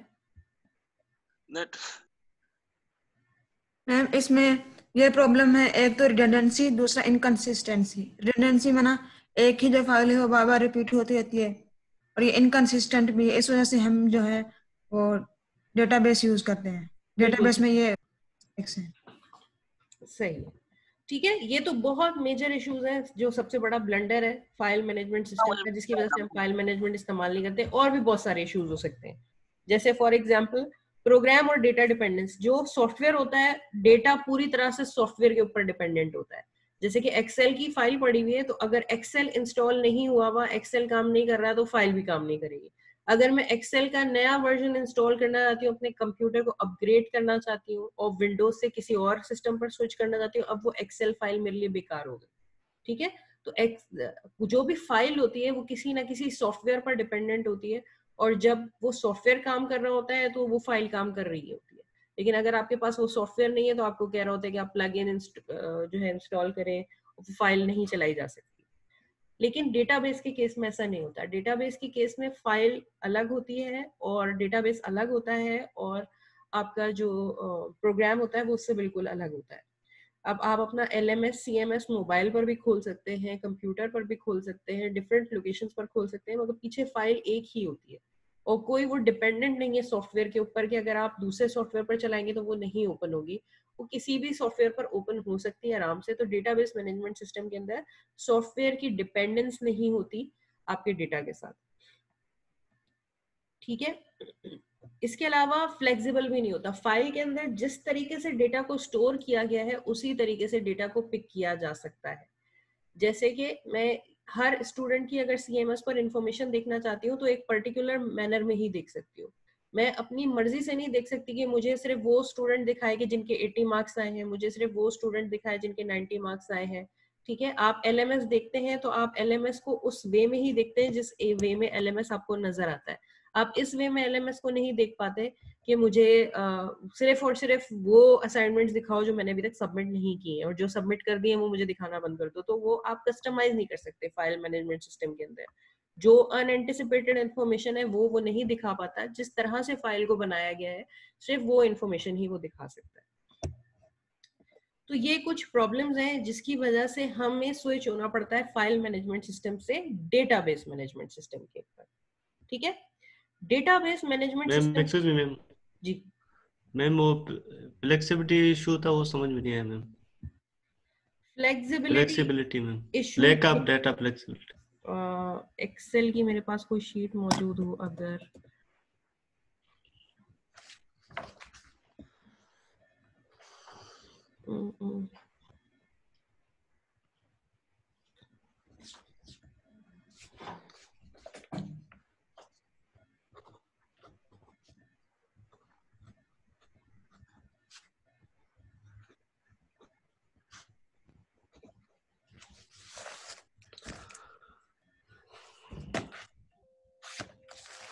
चले बहरहाल एक्सेल की कोई भी फाइल हो या फाइल जो होती है वो फाइल जिस वे में बनाई गई है आप उसी तरह से उसमें से डेटा स्टोर कर सकते हैं। फॉर एग्जांपल आपने एमएस एक्सेल की एक फाइल बनाई थी, उसमें स्टूडेंट इंफॉर्मेशन सिस्टम बनाया था। ठीक है, सबसे पहले आपने क्या किया था, मैंने आपसे क्या कहा था कि उसके अंदर आप 5 कॉलम्स ऐड करें और 5 कॉलम सब्जेक्ट के मार्क्स है, ऐसा है। आपने 5 मार्क्स उसके अंदर ऐड कर दिए। अब जब तक आपने उसमें टोटल का कॉलम नहीं बनाया तब तक वो फाइल आपको ये दिखाने के काबिल नहीं थी कि हर स्टूडेंट के टोटल मार्क्स कितने हैं। हालांकि आपने मार्क्स ऐड कर दिए थे हर स्टूडेंट के, लेकिन इवन देन जब तक टोटल का कॉलम नहीं डाला तब तक क्या एक्सेल फाइल आपको बता सकती थी, उसके अंदर इतनी कैपेबिलिटी थी कि वो आपको टोटल बता दे? नहीं बता सकती थी। तो मैंने कहा कि आप इसके अंदर एक और कॉलम ऐड करें जो टोटल हो और वहां पर सम हो रहे हो आपके सारे मार्क्स। आपने वो कॉलम ऐड किया, आपने वहां पर टोटल बना दिया, सम का फंक्शन इस्तेमाल कर दिया। अब ये फाइल क्या बताने के काबिल हो गई कि टोटल मार्क्स। ठीक है, लेकिन अगर मैं कोई अनएंटिसिपेटेड नई चीज आपसे पूछूं कि क्या ये फाइल ये बताने के काबिल है कि पास है स्टूडेंट या फेल है, जब तक आप वो कॉलम ऐड नहीं करेंगे तब तक वो बताने के काबिल नहीं होगी। सिर्फ और सिर्फ जो कॉलम्स आप ऐड करते जाएंगे, जो इन्फॉर्मेशन आप ऐड करते जाएंगे, जिस हिसाब से अपने इन्फॉर्मेशन सिस्टम को प्रोग्राम करेंगे वो डेटा तो फाइल आपको दिखाएगी।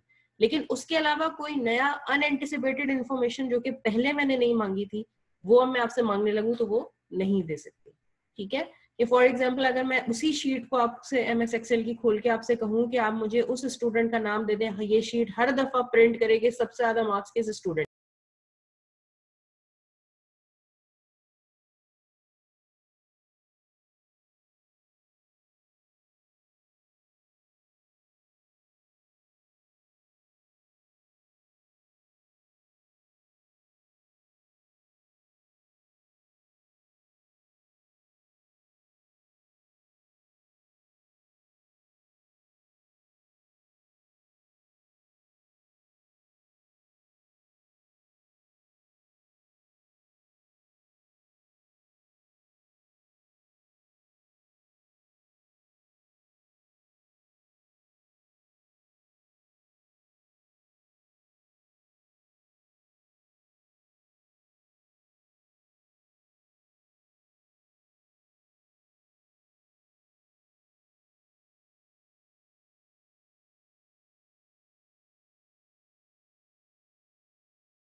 अब आ रही है बेटा आवाज?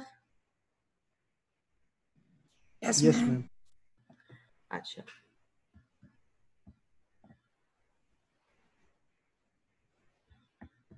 तो मैं यही बताना चाह रही थी आपको कि आप फाइल को क्यूरी नहीं कर सकते क्योंकि फाइल में सिर्फ वही इंफॉर्मेशन आपको मौजूद होती है जो कि आपने पहले से उसके अंदर एंटर की है। और जिस वे में एंटर किए उसी वे में वो मौजूद होती है। डेटाबेस के अंदर आप फर्दर क्यूरीज भी कर सकते हैं। अगर मैं आपसे MS Excel की फाइल के अंदर टॉप 3 स्टूडेंट्स मांगूं जिसके अंदर आपने ऑलरेडी मार्क्स एंटर किए हैं, आपने 10 स्टूडेंट के मार्क्स डिफरेंट सब्जेक्ट्स में एंटर कर दिए हैं और अब ये फाइल आपने सेव कर दी है, हर स्टूडेंट के टोटल मार्क्स सेव कर दिए, हर स्टूडेंट के आगे पास फेल लिख दिया है, इवन देन इतनी कॉम्प्रिहेंसिव शीट के अंदर अगर मैं आपसे पूछूं कि मुझे टॉप 3 स्टूडेंट्स के नाम बता दें, तो वो फाइल इस काबिल नहीं है कि आप आपको टॉप 3 स्टूडेंट्स के नाम बताएं जब तक कि आप रेलेवेंट फॉर्मूला उसके अंदर अपडेट ना करें। डेटाबेस मैनेजमेंट सिस्टम का फायदा ये होता है कि डेटाबेस मैनेजमेंट सिस्टम में आप कोई भी अनएंटिसिपेटेड क्यूरी कर सकते हैं और वो बहुत सारी क्यूरीज का आपको जवाब देगा। वो आपको सही फंक्शन इस्तेमाल करने की देर होती है, वो आपको आपकी क्यूरीज का रिप्लाई देता है, अनएंटिसिपेटेड इंफॉर्मेशन भी आपको काफी हद तक दिखाने के काबिल होता है। इसके अलावा सिक्योरिटी का भी मसला होता है, ठीक है। फाइल के अंदर हम ये ट्रैक नहीं कर सकते कि किसने फाइल के अंदर चेंजिंग की, कब की, कितनी दफा की। फाइल के साथ एसोसिएटेड इतने बड़े बड़े लॉग्स नहीं होते कि हम आइडेंटिफाई कर पाएंगे इस फाइल को कहाँ कहाँ अपडेट किया गया है। इसके अलावा इनकंसिस्टेंसी को हम पहले ही डिस्कस कर चुके हैं कि इनकंसिस्टेंसी का भी प्रॉब्लम होता है, शेयरिंग का भी प्रॉब्लम होता है। हमें मेक श्योर करना होता है कि एक फाइल जो है वो डिफरेंट नोड से आसानी से शेयर हो जाए। डेटाबेस में ये मेक श्योर करना मुश्किल नहीं होता, लेकिन फाइल मैनेजमेंट सिस्टम के केस में ये शेयरिंग पॉसिबल बनाना बहुत मुश्किल होती है। तो इन सारे प्रॉब्लम्स का जो भी हम डिस्कस कर रहे हैं, सॉल्यूशन है हमारे पास database management system. Database management system एक सॉफ्टवेयर होता है, ठीक है। ये सॉफ्टवेयर MS Access आपने नाम सुना हुआ हो, MS Access भी डेटाबेस मैनेजमेंट सॉफ्टवेयर है।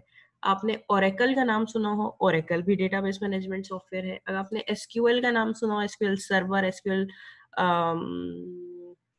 MySQL, ये सब डेटाबेसेस हैं, ठीक है। डेटाबेस एक सॉफ्टवेयर होता है, डेटाबेस मैनेजमेंट सिस्टम। इसका काम क्या होता है कि ये आपके कंप्यूटर के अंदर और आपकी ऑर्गेनाइजेशन की जितनी भी फाइल्स होती हैं उनको सेंट्रली मैनेज करता है, आपके डेटा को सेंट्रली मैनेज करता है, उसको ऑर्गेनाइज करता है और उसको अच्छे से मैनिपुलेट करने की कोशिश करता है। और ये तमाम प्रॉब्लम्स जो कि सिंपल फाइल मैनेजमेंट सिस्टम के अंदर होते हैं, इनको ओवरकम करने की कोशिश करता है। अच्छा, ये यहाँ पर बहुत इंपॉर्टेंट बात समझने की है कि ये फाइल्स को रिप्लेस नहीं कर रहा है, फाइल्स वहीं के वहीं रहेंगी, लेकिन फाइल्स के ऊपर ये एक ऐसा कवर चढ़ा देता है कि वो फाइल जो है वो और ज्यादा यूजेबल हो जाती है। बिल्कुल ऐसे ही जैसे कि जब आप अगर एक ह्यूमन बीइंग है, वो ह्यूमन बीइंग जाहिर है कि किसी का इलाज करने के काबिल नहीं होता, हम उस ह्यूमन बीइंग को MBBS करा देते हैं, उसको डॉक्टर बना देते हैं, डिफरेंट ट्रेनिंग्स दे देते हैं, अभी भी वो रहता ह्यूमन ही है। ऐसा नहीं है कि हमने उसकी ह्यूमन नेचर को चेंज कर दिया है, लेकिन हमने उसको कुछ एडिशनल ट्रेनिंग्स दी हैं और अब वो लोगों का इलाज करने के काबिल हो जाता है। एग्जैक्टली ऐसे फाइल मैनेजमेंट सिस्टम से जब हम डेटाबेस मैनेजमेंट सिस्टम की तरफ जाते हैं तो हम कुछ ऐसे मैकेनिज्म को रिप्लेस नहीं कर रहे कि अब वो नई चीज फाइल नहीं है, वो भी फाइल ही होती है, लेकिन उस फाइल के ऊपर डेटाबेस मैनेजमेंट सिस्टम का कवर चढ़ा हुआ होता है और इस वजह से वो डेटाबेस मैनेजमेंट सिस्टम उस फाइल को ज्यादा अच्छे से यूजेबल बना देता है। वो सेंट्रली ऑर्गेनाइज भी हो सकता है, मैनेज भी हो सकता है और वो डिफरेंट प्रोग्राम्स और डिफरेंट ऑर्गेनाइजेशन के पार्ट्स उसको शेयर भी कर सकते हैं, ठीक है। एक और बहुत इंपॉर्टेंट जो मजेदार चीज है वो ये है कि डेटाबेस के पास ये कैपेबिलिटी है कि चाहे तो डेटाबेस आपके जो डेटा को वो डायरेक्टली स्टोर करे, एक्चुअल डेटा को स्टोर करे, या वो उसके व्यूज को स्टोर करे। इस चीज को हम थोड़ा सा देखते हैं, ठीक है। अब ये हमारा पूरा एक डेटाबेस है, ह्यूमन रिसोर्स डेटाबेस। एक्चुअली इस ह्यूमन रिसोर्स डेटाबेस में फाइल्स ही होंगी, मगर अब हम इसको डेटाबेस मैनेजमेंट सिस्टम की सूरत में देख रहे हैं। ये डेटाबेस मैनेजमेंट सिस्टम क्या कर सकता है, इस फाइल के अलग अलग व्यूज बना सकता है, ठीक है। इस स्लाइड को प्लीज आप कंफ्यूज नहीं कीजिएगा, जो हमने यहाँ पर पढ़ा था, हमने यहाँ पर भी पढ़ा था एक डेटाबेस होता है और उस डेटाबेस की डिफरेंट डेरिवेटिव्स यहाँ पर बन जाते हैं और उसकी वजह से रिडंडेंसी हो जाती है। ये रिडंडेंसी डेफिनेटली है क्योंकि एक फाइल है और उसकी 4 कॉपीज बन रही है, लेकिन ये जो अभी हम डिस्कस कर रहे हैं रिडंडेंसी बिल्कुल नहीं है, फाइल एक ही है, यही एक डेटा सेट है और इस डेटाबेस को डेटाबेस मैनेजमेंट सिस्टम इसके कई रिफ्लेक्शन दिखा सकता है आपको, ठीक है। ये बिल्कुल ऐसे है जैसे कि मैं जब आपको लेक्चर दे रही होती हूँ क्लासरूम में, तो सारा डेटा कहाँ होता है, कंप्यूटर सिस्टम के ऊपर होता है, मेरे कंप्यूटर सिस्टम के ऊपर होता है, लेकिन मल्टीमीडिया प्रोजेक्टर लगा होता है और वो व्हाइट बोर्ड पर आपको प्रोजेक्शन दिखा रहा होता है। जब आप व्हाइट बोर्ड पे प्रोजेक्शन देख रहे होते हैं, आप एक्चुअल डेटा को नहीं देख रहे, एक्चुअली इसकी प्रोजेक्शन होती है। अगर मुझे आपको व्हाइट बोर्ड पे कोई स्पेलिंग चेंज करनी हो, आपको मैडम ये स्पेलिंग गलत लिखी है, तो हम वो व्हाइट बोर्ड पर चेंज नहीं कर सकते, हमको एक्चुअल डेटा के अंदर कंप्यूटर सिस्टम के ऊपर ही चेंज करना पड़ता है। ठीक है, तो हमें ये बात पता लगती है कि एक्चुअल डेटा तो कंप्यूटर के ऊपर ही था, लेकिन उसकी रिफ्लेक्शन हमें दिख रही है और उसका फायदा ये है कि वो कॉपी नहीं हो रहा। ऐसे ही डेटाबेस मैनेजमेंट सिस्टम क्या करता है, ऑर्गेनाइजेशन में डिफरेंट रूम्स में बैठकर आप डेटा को एक्सेस कर रहे होंगे। आप एज अ मैनेजर डेटा को एक्सेस कर रहे होंगे, आप एज अ क्लर्क डेटा को एक्सेस कर रहे होंगे, आप एज अ टीचर डेटा को एक्सेस कर रहे होंगे, एज अ स्टूडेंट। और आपको लग रहा होगा कि मेरे पास अलग कोई डेटा आ रहा है, लेकिन एक्चुअली बैक एंड पर डेटा एक ही होता है, फाइल एक ही होती है, लेकिन उस फाइल के डिफरेंट व्यूज क्रिएट किए जा सकते हैं डेटाबेस मैनेजमेंट की तरफ से। और अगर वो व्यूज क्रिएट कर देता है तो वो व्यूज एक्चुअली जो है वो एक्चुअल फाइल से ही रेलेवेंट होता है। ये बात मेरी आप लोगों को समझ में आ रही है? तो अगर वहां पर कोई चेंजिंग कर भी देता है व्यू के ऊपर, तो वो व्यू डायरेक्टली रिफ्लेक्ट कर देता है वो चेंज आपके एक्चुअल डेटाबेस के ऊपर। इसको प्रैक्टिकली भी करके थोड़ा सा भी मैं दिखाऊंगी तो आपको और ज्यादा अच्छे से बात क्लियर होगी, लेकिन कॉन्सेप्चुअली ये बात आपको क्लियर हो रही है कि यहाँ पर डेटा के डिफरेंट व्यूज बना दिए जाते हैं और उसकी वजह से डेटा रिडंडेंसी और इनकंसिस्टेंसी का इशू नहीं होता।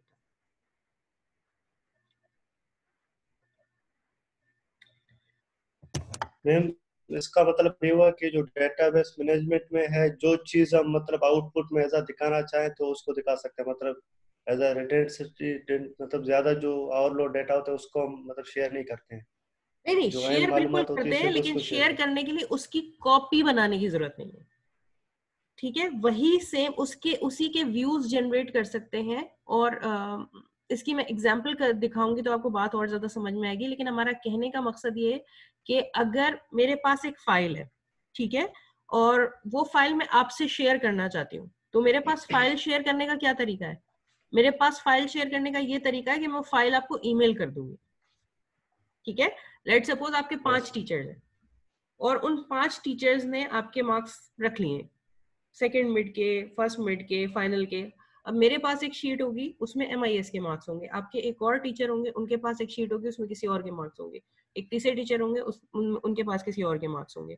अब एग्जाम डिपार्टमेंट को हमें अवेलेबल करने हैं, हम सबके पास एक्सेल की शीट्स हैं।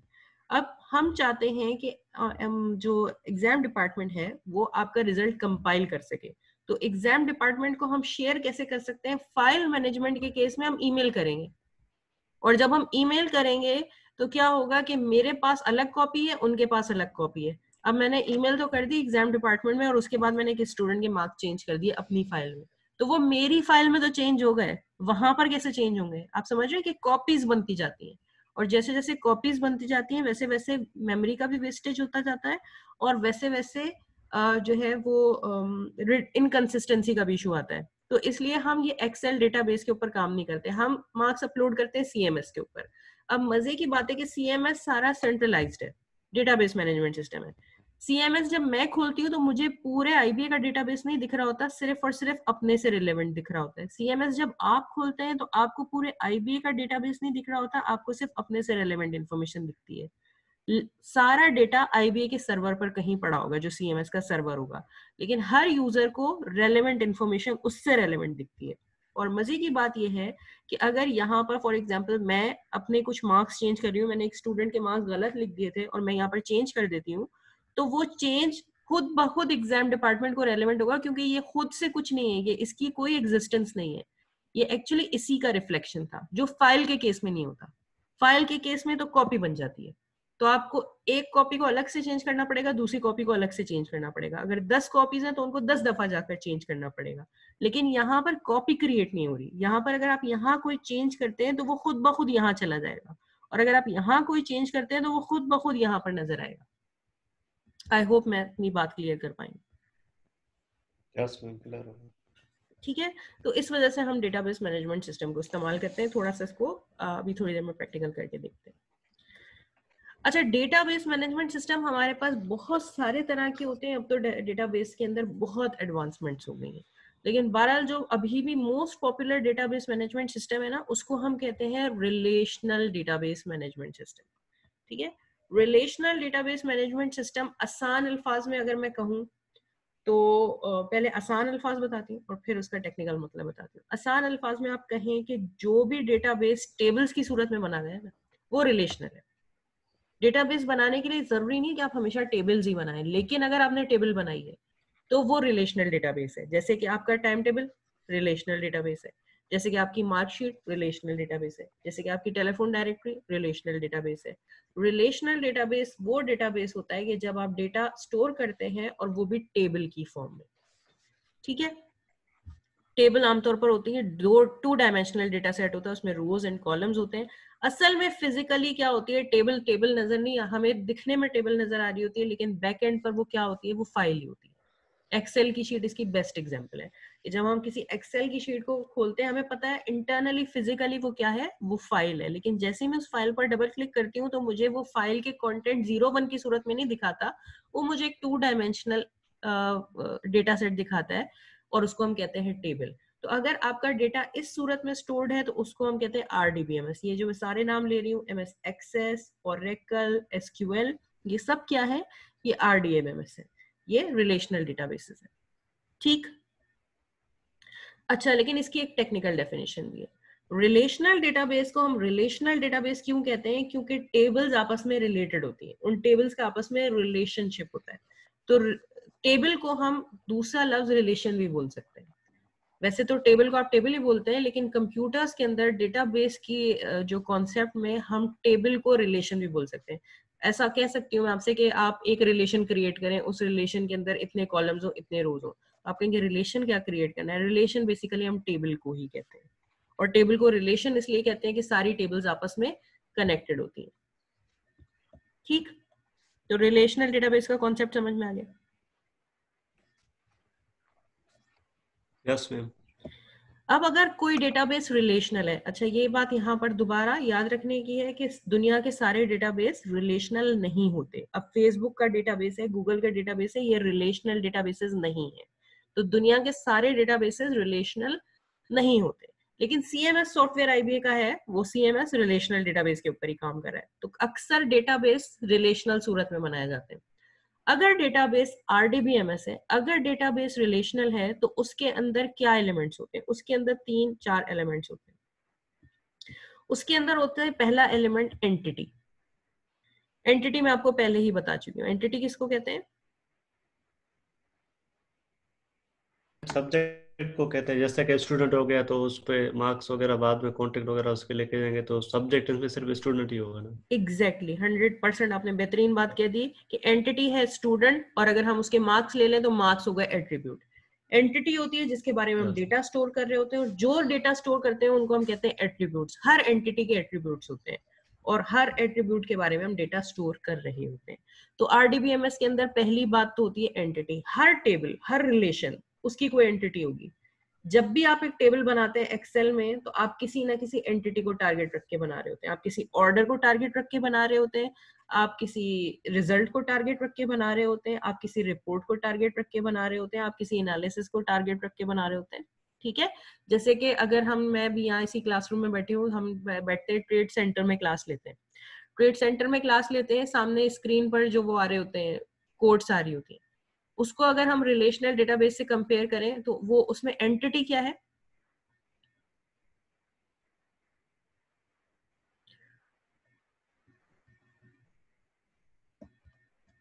स्टॉक एक्सचेंज होगा मैम। Different companies. उसके अंदर एंटिटी डिफरेंट कंपनी नहीं हुई, एंटिटी हुए स्टॉक्स। ठीक है, अब वहां पर क्या क्या स्टॉक्स के अंदर इंफॉर्मेशन क्या स्टोर होती है? एक कंपनी स्टॉक शेयर में, और फिर उसका शेयर। ठीक है, तो फिर आपके पास आ रहा होता है सबसे पहले किसी एक कंपनी का नाम, जैसे कि OGDCL, और उसका कोई शेयर आ रहा होता है, उसका शेयर आ रहा होता है 9.5 या व्हाटएवर।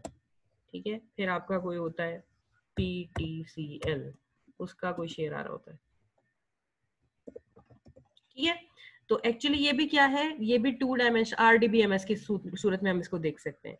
हम क्या कह रहे हैं कि अगर ये एक RDBMS है कि जो स्टोर कर रहा है स्टॉक की इंफॉर्मेशन, तो हमारा एंटिटी हो गया स्टॉक, और हमारे एट्रीब्यूट्स क्या हो गए, हमारे एट्रीब्यूट्स हो गया कंपनी नेम और कंपनी शेयर। और किसी एक कंपनी का अगर हम देखें तो ये हो गई टपल, इसको हम कह सकते हैं रो, या रो का टेक्निकल नाम है टपल, इसको हम टपल भी कह सकते हैं। क्लियर है? आसान लफ्ज है कि रो नेम बोल दें, लेकिन ये डेटाबेस टर्मिनोलॉजी में रो को हम कहते हैं टपल। तो इस डेटाबेस के अंदर जो भी हमने यहाँ पे छोटा सा क्रिएट कर दिया, कितनी टपल्स है?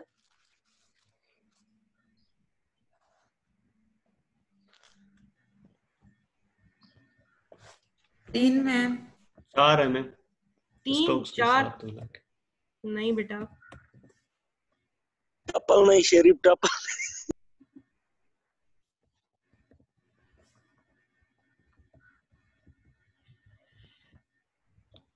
2 है मैम। 4 है मैम, 4। चला आहिस्ता आहिस्ता समझने की कोशिश करते हैं। पहली चीज जो एंटिटी के, इसके अंदर एंटिटी क्या है?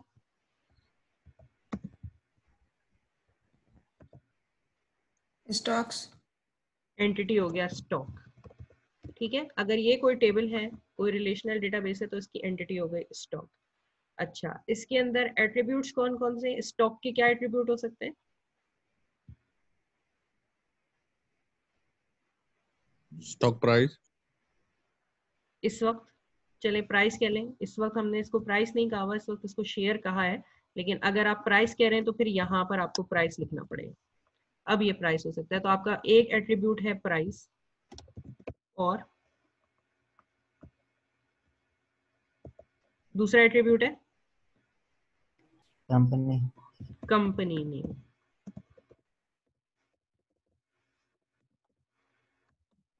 ठीक है, तो हमारे पास 2 एट्रीब्यूट्स आ गए, एक कंपनी नेम और एक प्राइस।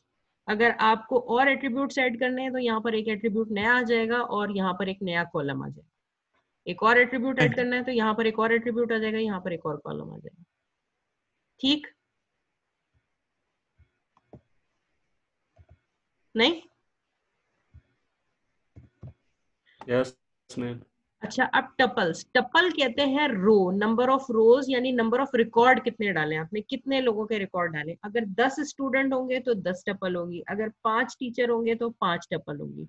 तो यहाँ पर हमें समझना है कि स्टॉक है हमारी एंटिटी, कंपनी है हमारा एट्रीब्यूट नंबर 1, प्राइस है हमारा एट्रीब्यूट नंबर 2, हमारे पास टपल्स कितनी है, टपल यानी कि रो कितनी है, कितनी वैल्यूज हमने ऐड की है इसके अंदर, कितने रिकॉर्ड्स हमने ऐड किए इसके अंदर।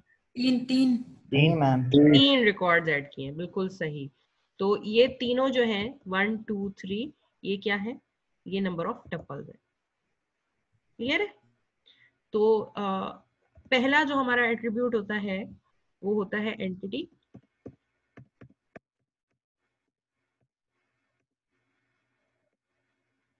पहला एलिमेंट है एंटिटी, और एंटिटी से रिलेटेड हमारे पास टपल्स होते हैं और एट्रीब्यूट्स होते हैं।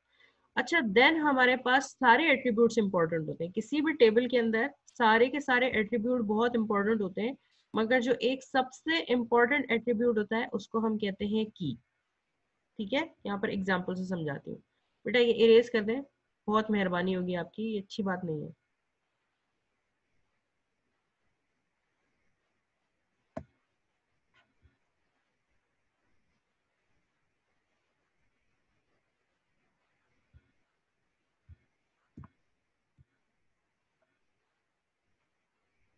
इसको इरेज करें, कैसे होगा ये erase?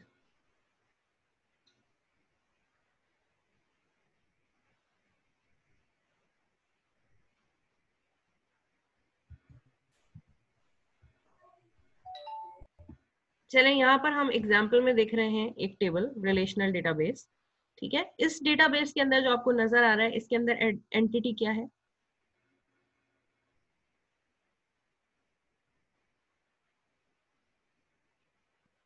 Supplier. Very good, supplier हमारी एट्रीब्यूट है, सॉरी एंटिटी है। अच्छा, इस एंटिटी के कितने एट्रीब्यूट्स हमने स्टोर किए हैं? 5 6 है, बिल्कुल सही है। Supplier number, supplier name, supplier street, supplier city, supplier state, supplier zip, ये 4 हमारे पास एट्रीब्यूट्स हैं। इसी सेम चीज को हम कॉलम भी कह सकते हैं, इसी सेम चीज को हम एट्रीब्यूट भी कह सकते हैं, इसी को हम फील्ड भी कह सकते हैं। तीनों नाम बिल्कुल सही है, आपको जो नाम अच्छा लगे आप ले सकते हैं। ठीक है, अच्छा इसके अंदर कितनी रोज ऐड हुई हैं? 4 रोज। इन 4 को हम रोज भी कह सकते हैं, रिकॉर्ड्स भी कह सकते हैं, टप्पल भी कह सकते हैं। बिल्कुल तीनों लफ्ज बिल्कुल ठीक है। ठीक है, तो ये तो हो गई थोड़ी सी इसकी कस्टमाइजेशन। अच्छा कुछ ऐसे हो सकता है कि कभी कभार रिपीटेड हो सकती हैं वैल्यूज। जैसे कि मैं यहाँ पर एग्जांपल लूं, मैं यहाँ पर एग्जांपल लेती हूँ स्टूडेंट, स्टॉक के बदले स्टूडेंट। ठीक है, और यहाँ पर मैं लेती हूँ उसका नेम, और यहाँ पर लेती हूँ मैं उसके मार्क्स। ठीक है, ऐसा हो सकता है बिल्कुल। तो हमारे पास ये स्टूडेंट एंटिटी आ गई, और स्टूडेंट के हमारे पास नेम आ गया और मार्क्स आ गए। अब मेरा कोई एक स्टूडेंट हो सकता है, उसका नाम हो सकता है अली, और उसके मार्क्स हो सकते हैं 9.5। मेरा एक और स्टूडेंट इत्तेफाक से हो सकता है अली, उसके मार्क्स भी हो सकते हैं 2.4। अब जब मैं रिजल्ट बनाने बैठूंगी तो मुझे कैसे ये बात पता लगे कि कौन से वाले अली के 9.5 है और कौन से वाले अली के 2.4 है?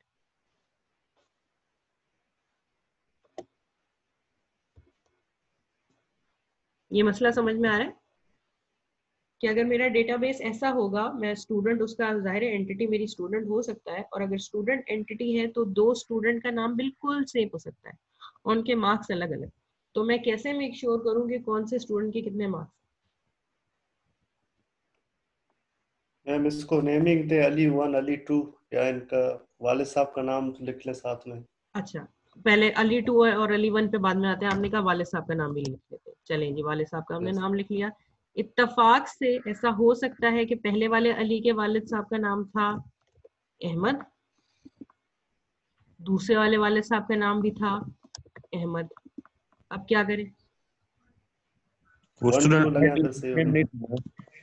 वो तो अलग अलग है ना, स्टूडेंट आईडी तो अलग अली अलग है। 1 अली 2 सही होगा मैम। स्टूडेंट आईडी, अब बात आ गई। ठीक है, यानी कि जितना अभी तक मैंने डेटाबेस बनाया है ना, इस तरह ये डेटाबेस मैं बना नहीं सकती। हालांकि वैलिड है, गलत नहीं है, कोई मुझे रोक नहीं सकता ऐसा बनाने से, लेकिन ये मैं अगर इस तरह बनाऊंगी तो फंस जाऊंगी।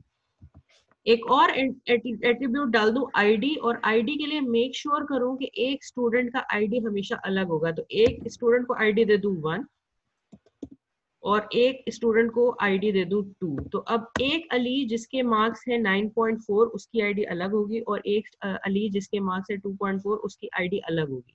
अब ये मेरी रिस्पॉन्सिबिलिटी हो जाएगी, मैं आईडी की फील्ड डाल जरूर रही हूँ, लेकिन मेरी as an information manager responsibility है कि ये आईडी कभी रिपीट नहीं होना चाहिए, क्योंकि अगर 2 स्टूडेंट को सेम आईडी चला गया तो फिर इसका मकसद खत्म हो जाएगा।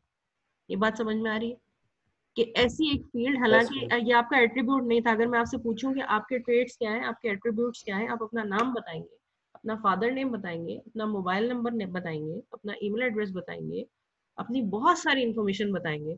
आईडी आपके लिए रेलेवेंट नहीं है, आप कहेंगे लो मैं, मेरा किसी को क्या बताने का फायदा है कि आईडी। लेकिन डेटाबेस के कॉन्टेक्स्ट में आपके एट्रीब्यूट्स में अगर सबसे ज्यादा इंपॉर्टेंट कोई एट्रीब्यूट होता है तो वो आपका नंबर होता है। जरूरी नहीं हमेशा नंबर हो, लेकिन बहरहाल आपके डेटाबेस के अंदर एक प्राइमरी फील्ड जरूर होनी चाहिए, एक की फील्ड जरूर होनी चाहिए, और वो की फील्ड ऐसी होगी, वो यूनिकली आपको आइडेंटिफाई करेगी। वो फील्ड कभी किसी दूसरे की नहीं होगी। उस फील्ड को हम डेटाबेस की टर्मिनोलॉजी में क्या कहते हैं? प्राइमरी की। तो डेटाबेस कभी भी कंप्लीट नहीं है, डेटाबेस कभी भी सही नहीं है, प्रेफरेबल नहीं है, जब तक उसके अंदर क्या नहीं है? प्राइमरी की नहीं है। अगर वो प्राइमरी की के बगैर है तो उसके अंदर बहुत ज्यादा इश्यूज क्रिएट हो सकते हैं। तो जैसे ही हम डेटाबेस क्रिएट करते हैं, डेटाबेस क्रिएट करने के बाद दूसरा बहुत इंपॉर्टेंट रिस्पॉन्सिबिलिटी वाला काम हमारे पास ये होता है कि हम उसमें प्राइमरी की ऐड करें। ठीक है, तो अब जैसे कि अगर हमने एग्जांपल ली स्टूडेंट की, हमारे पास सक्खर आईबीएम में सीएमएस के केस में सीएमएस आईडी होती है, सीएमएस आईडी हमारी प्राइमरी की है। किसी हॉस्पिटल इंफॉर्मेशन सिस्टम के केस में डॉक्टर का डॉक्टर आईडी होती है, एम्प्लॉय आईडी होती है, वो उसकी प्राइमरी की हो सकती है। हम पाकिस्तान के शहरी हैं, तो एज अ पाकिस्तानी हमारी बहुत सारी इंफॉर्मेशन अलग है, लेकिन हमारा एक एनआईसी नंबर होता है, वो एनआईसी नंबर हमारी प्राइमरी की होती है। ठीक है, तो डेटाबेस के अंदर जितने भी एट्रीब्यूट्स हैं, एंटिटीज के एट्रीब्यूट्स होते हैं, वो एक अलग बात, लेकिन एक सबसे इंपॉर्टेंट एट्रीब्यूट होता है, उसको हम कहते हैं प्राइमरी की। क्लियर है?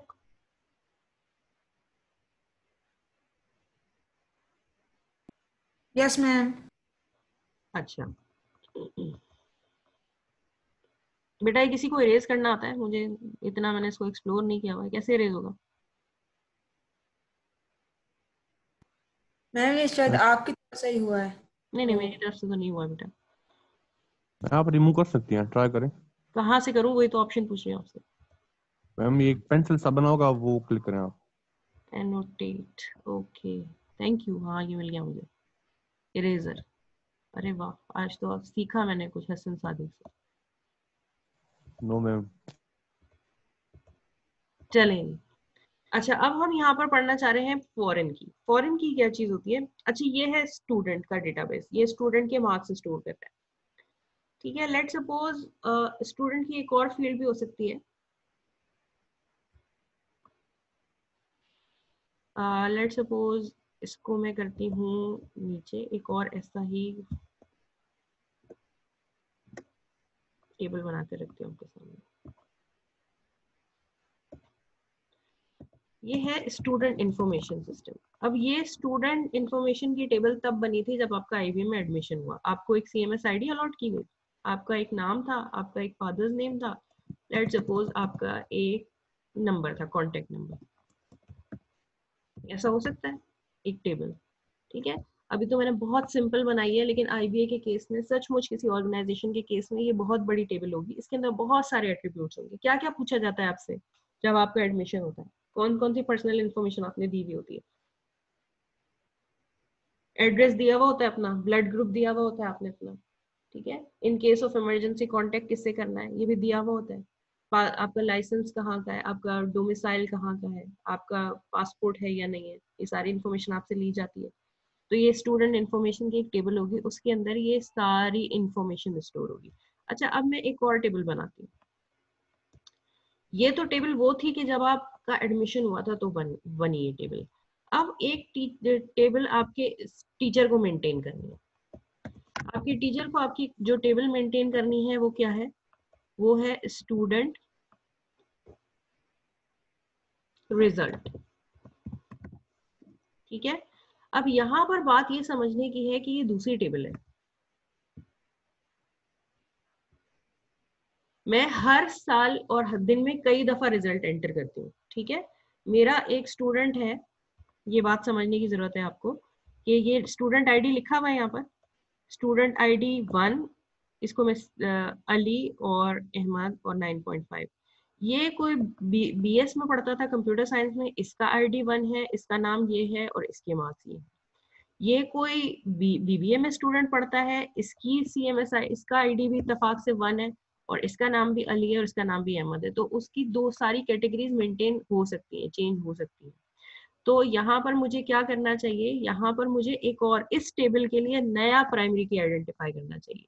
तो मैं इसको कह सकती हूँ रिजल्ट आईडी। ये रिजल्ट आईडी मैं क्यों बना रही हूँ? इसलिए ताकि मैं सारे रिजल्ट्स के अंदर डिफरेंशिएट कर सकूँ, कि जब भी मैं एक नया रिजल्ट डालूंगी तो उसको नई आईडी दूंगी, जब दूसरा रिजल्ट डालूंगी तो उसको 2 ही कहूंगी, और जब तीसरा रिजल्ट डालूंगी तो उसको 3 ही कहूंगी। ठीक है, लेकिन अब ये रिजल्ट नंबर 1 किसका है? ये रिजल्ट नंबर 1 जिस स्टूडेंट का है उसका आईडी है,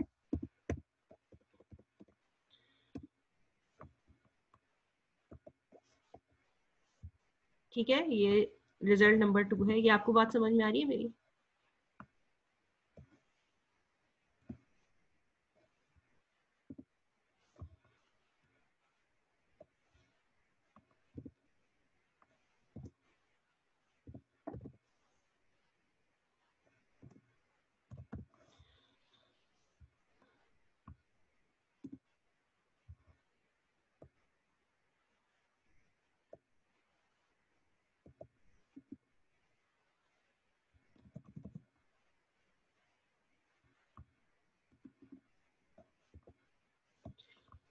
अच्छा, तो अब मुझे ये बताएं कि ये जो टेबल है इन स्टूडेंट इंफॉर्मेशन सिस्टम, इसके अंदर प्राइमरी क्या है? प्राइमरी की कौन सा एट्रीब्यूट है?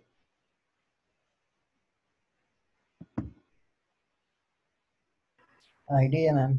आईडी, 100% बिल्कुल ठीक। अच्छा, इसके अंदर प्राइमरी की क्या है? RSID, रिजल्ट आईडी, RESID, बिल्कुल सही। ये बात भी आप 100% सही कह रहे हैं। तो इसकी प्राइमरी की है आईडी, इसकी प्राइमरी की है RESID। ये आईडी इसमें क्या है जो इस टेबल को इस टेबल से कनेक्ट कर रहा है? इसको हम कहते हैं फॉरेन की। ये जो आईडी है ये प्राइमरी की तो इस टेबल की थी, इस टेबल के अंदर मैंने क्यों यूज की है? इसलिए यूज की है ताकि ये मुझे पता चल सके कि ये टेबल और ये टेबल रेलेवेंट है। जब मैं यहाँ पर 1 लिखती हूँ तो इसका मतलब है ये 1 कौन सा है? जो स्टूडेंट इंफॉर्मेशन सिस्टम है। अब ये दोनों टेबल्स मेरे आईडी डालने से, अगर मैं आईडी नहीं डालती, 2 मिनट के लिए समझे कि आईडी का कॉलम नहीं है, तो उसका नुकसान ये होगा कि ये डेटाबेस को कभी नहीं पता चलेगा कि ये दोनों टेबल्स एक ही हैं, ये दोनों रेलेवेंट, वो दोनों को अलग अलग समझेगा। लेकिन हमने कहा ना कि रिलेशनल डेटाबेस की खूबी ये होती है कि वो टेबल्स को रिलेट कर पाता है, उसको पता होता है कि कौन सा टेबल किससे रिलेटेड है। ठीक है, तो जैसे मैं अभी एग्जांपल दूं आपको, छोटी सी घरेलू एग्जांपल देती हूँ। मेरे बच्चा जो है वो स्कूल में पढ़ता है, आप लोगों के भी घर में कोई ना कोई बच्चे पढ़ते होंगे स्कूल में, आप उस स्कूल के मैनेजर हो सकते हैं ना, स्कूल के पास भी स्कूल इंफॉर्मेशन मैनेजमेंट सिस्टम होता है। तो अब आप उस स्कूल के लेट सपोज मैनेजर, सिचुएशन ये है कि स्कूल्स को रिस्पॉन्सिबिलिटी दी गई है कि भाई बच्चे जो हैं वो आधे आधे क्लास में डिवाइड किए जाए। ठीक है, मंडे टू वेडनेसडे एक ग्रुप आए बच्चों का और थर्सडे टू सैटरडे दूसरा ग्रुप आए। ये आपकी रिस्पॉन्सिबिलिटी, आपको डिवाइड करना है। ठीक है, अब आपको डिवाइड तो करना है, तो आप अपने हिसाब से रेंडमली आधे बच्चों को डाल देंगे ग्रुप 1 में, आधे बच्चों को डाल देंगे ग्रुप 2 में। लेकिन यहाँ पर एक बहुत मेजर चैलेंज ये आ गया कि बच्चों ने कहा कि भाई हमारे जो, लेट सपोज कि अगर मेरे 2 बच्चे हैं तो एक बच्चा ग्रुप 1 में, एक बच्चा ग्रुप 2 में है, तो अलग अलग उनको पिक एंड ड्रॉप करने का मसला हो रहा है। तो जो सारे सिबलिंग हैं ये मेक श्योर किया जाए कि सारे सिबलिंग हर क्लास में, क्लास 1 से लेके 10th तक जितने भी सिबलिंग हैं वो एक ही ग्रुप में हो और जो सिबलिंग नहीं है वो दूसरे ग्रुप में हो। अब ये मेजर चैलेंज है, ऐसी डिवीजन आप कैसे कर पाएंगे कि आपको पूरा एक स्कूल या पूरी एक ऑर्गेनाइजेशन दे दिया जाए और उसमें एम्प्लॉयज को 2 पार्ट्स में डिवाइड करना हो, लेकिन उनका सिबलिंग रिलेशनशिप भी आपको मेंटेन करना हो। तो एक टीचर के लिए ये बहुत मुश्किल है कि वो अपना रिजल्ट भी आइडेंटिफाई करे लेकिन उसकी पर्सनल इंफॉर्मेशन भी साथ में देखता रहे कि ये स्टूडेंट कौन से जगह का, कौन सी लोकेशन का है। अब मैं एज अ टीचर, मैं आपके रिजल्ट तो देख सकती हूँ MIS का, उसको मेंटेन करती हूँ, मगर मेरे लिए बहुत बड़ा चैलेंज होता है कि आपकी पर्सनल इंफॉर्मेशन क्या है। आप कराची में रहते हैं, लाहौर में रहते हैं, गिलगित में रहते हैं या बलूचिस्तान में रहते हैं, कहाँ रहते हैं। तो ये आईडी डालने का ये फायदा है इस टेबल के अंदर कि जैसे ही मैं ये कॉलम इस टेबल के अंदर ऐड करती हूँ, अब ये टेबल रेलेवेंट हो गई स्टूडेंट इंफॉर्मेशन की टेबल से, और जैसे ही मैं रिजल्ट में ID 1 डालूंगी पता चल जाएगा कि ये जो अली है इसकी पर्सनल इंफॉर्मेशन हमें यहाँ से मिल जाएगी। ये दोनों टेबल्स आपस में कनेक्ट हो गए। ये आईडी इधर प्राइमरी की है और इधर है फॉरेन की। इस रिलेशनशिप को हम कहते हैं प्राइमरी टू फॉरेन की रिलेशनशिप। आई होप मैं आपको समझा पाई हूँ।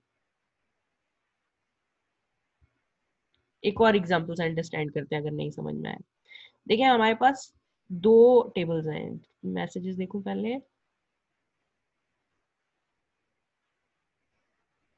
ये हमारे पास 2 टेबल्स हैं, ठीक है। पहली टेबल है हमारे पास सप्लायर, ये आप पहले भी देख चुके हैं। सप्लायर के अंदर प्राइमरी की क्या है? Supplier number. एक और टेबल है हमारे पास पार्ट। सप्लायर क्या पार्ट करता है? कोई, ये जो डेटाबेस इस बुक के अंदर दिखाया गया है, ये डेटाबेस है किसी ऑटोमोबाइल कंपनी का, किसी व्हीकल कंपनी का जो गाड़ियां बनाती है, और गाड़ियों के पार्ट्स को जाहिर है वो कहीं से सप्लाई करती है उनको। कोई ब्रेक सप्लाई करता है, कोई उन्हें डोर सप्लाई करता है, कोई उनको व्हील सप्लाई करता है, और वो ऑटोमेटिकली असेंबल कर देती है और ऑटोमोबाइल बना देती है। तो ये डेटाबेस है उनके सारे सप्लायर का कि कौन कौन सप्लायर है उनके, उनका नाम क्या है, कहाँ से उनसे कांटेक्ट किया जाएगा। और ये है पार्ट के हम कौन कौन से पार्ट्स को मंगाते हैं। डोर लैच है, मिरर है, मोल्डिंग, डोर मोल्डिंग है, डोर लॉक है, ये पार्ट्स वो मंगाते हैं ऑटोमोबाइल बनाने के लिए। तो अब क्या है कि इस टेबल के अंदर पार्ट नंबर प्राइमरी की है और इस टेबल के अंदर सप्लायर नंबर प्राइमरी की है। लेकिन जैसे ही वो किसी पार्ट का नंबर लिखते हैं, वो कह रहे हैं कि पार्ट नंबर 137 है, इस पार्ट का नाम है डोर लैच और इसकी प्राइस है 22। लेकिन यहाँ पर हमने सप्लायर नंबर भी डाल दिया ताकि पता चल जाए कि ये पार्ट नंबर हम सप्लाई किससे करते हैं, उस सप्लायर से जिसका नंबर है 8259। और इस सप्लायर नंबर को यहाँ पर ऐड करने से ये टेबल और ये टेबल आपस में कनेक्ट हो गई। तो अब मैं आपसे सीधा पूछ सकती हूँ कि लेट सपोज किसे पूछूं, कोई वॉलंटियर करना चाहेगा क्वेश्चन के लिए? मैं क्वेश्चन आपसे पूछना चाह रही हूँ कि अब मुझे इंपोर्ट करना है पार्ट नंबर 152। नजर आ रहा है आप लोगों को स्क्रीन में? पार्ट नंबर 152 मुझे इंपोर्ट करना है, तो मुझे कौन से सिटी से कांटेक्ट करना पड़ेगा?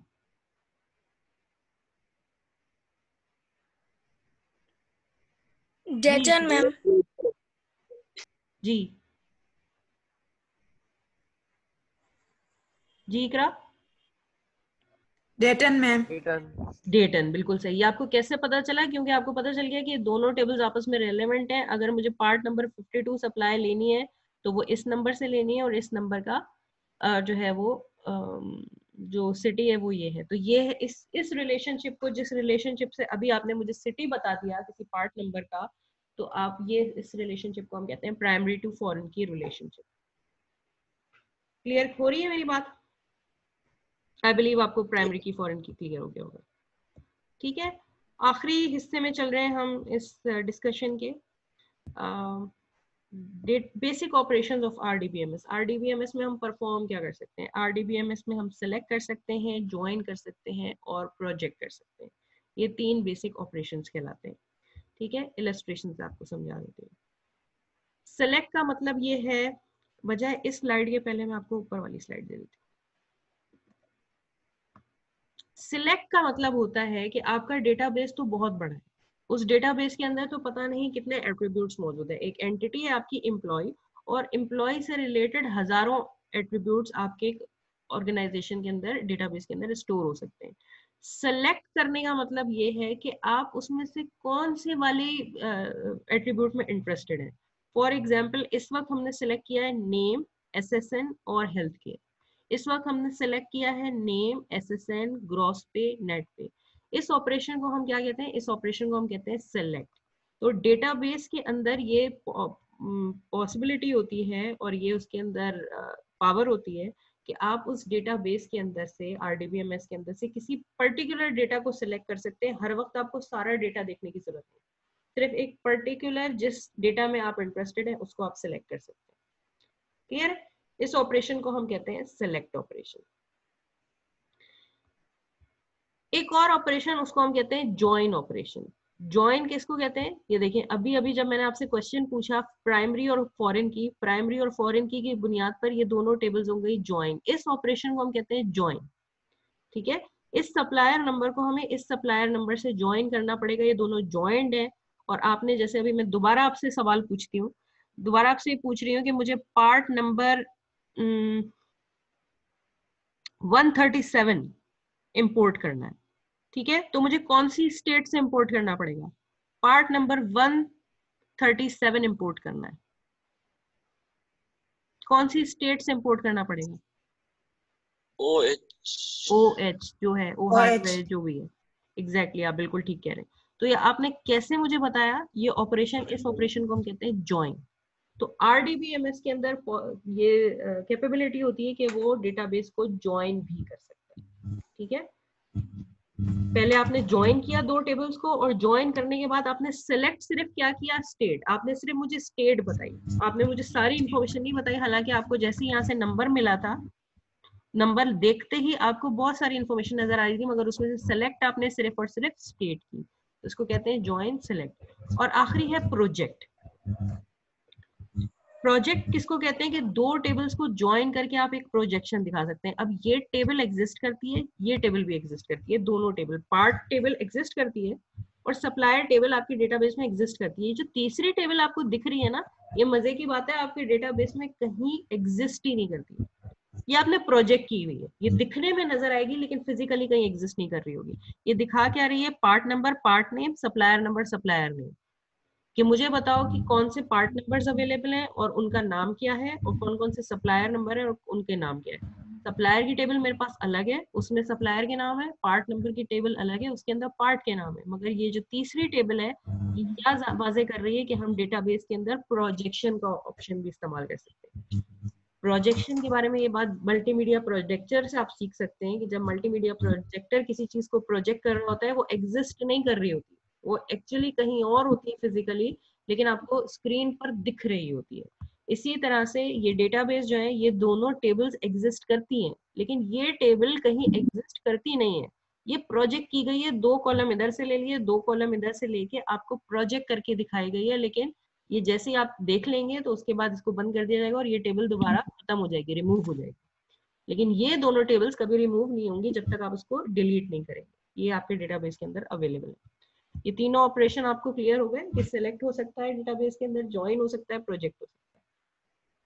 मैम सिलेक्ट वाला थोड़ा समझा। सिलेक्ट तो सबसे सिंपल है। सिलेक्ट का मतलब ये है, देखें मैं आपको दिखाती हूँ, ये देखें, मुझे अपना LMS जब मैं खोलती हूँ तो मुझे क्या दिखा रहा है, मुझे यहाँ पर वो 5 कोर्सेज दिखा रहा है। आप अपना LMS खोलते होंगे तो आपको भी 4-5 कोर्सेज दिखाता होगा। ये कौन से कोर्सेज हैं?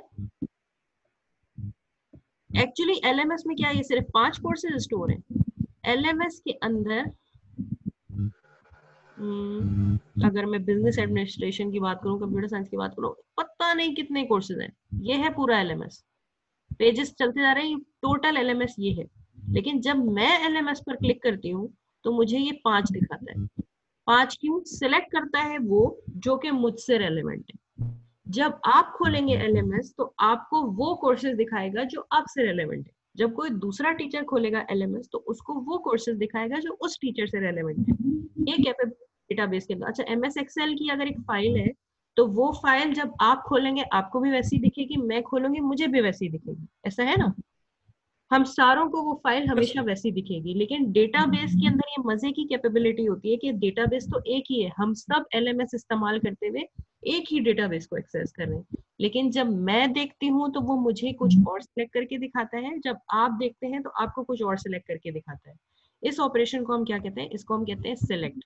जैसे यहाँ पर दिखाया गया था कि एक एम्प्लॉय का पूरा डेटाबेस है, एम्प्लॉय का ID भी स्टोर कर रहे हैं, नाम भी स्टोर कर रहे हैं, उसका कोई SSN, उसकी पोजीशन, वो किस दिन हायर किया गया था, उसकी पे क्या है, उसकी नेट पे क्या है, लाइफ इंश्योरेंस उसको दी है या नहीं दी है, पेंशन है या नहीं, हेल्थ केयर है या नहीं। डेटाबेस के अंदर तो ये सारा स्टोर है। लेकिन जब हम उसका बेनिफिट्स व्यू देखना चाहेंगे तो हम सिर्फ नेम, SSN और हेल्थ केयर देख रहे हैं। जब हम उसका पेरोल व्यू देखना चाहेंगे तो हम उसका नाम, SSN, ग्रॉस पे और नेट पे देख पा रहे हैं। जी हसन सादिक, क्वेश्चन पूछे। हम थोड़ा ब्रेक करें। जी जी, ब्रेक में बिल्कुल करूंगी, आपको कहने की जरूरत ही नहीं है, ब्रेक बिल्कुल करूंगी लेकिन सही टाइम पर करूंगी, ठीक है। तो ये 3 ऑपरेशन के मैम जो जी जो की एलिमेंट्स आप RDBMM उसके जो जो फॉरवर्ड की है ना, उसके नीचे कुछ और भी पॉइंट्स है मैम, वो आपने नहीं बताया। हाँ, ये बहुत अच्छा सवाल है। रिलेशन जो है ना, ये जो प्राइमरी की और फॉरेन की बुनियाद पर हम रिलेशनशिप बनाते हैं, ये रिलेशनशिप कुछ टाइप्स का हो सकता है। ये रिलेशनशिप हो सकता है 1 to 1, 1 to many, many to many या कस्टम।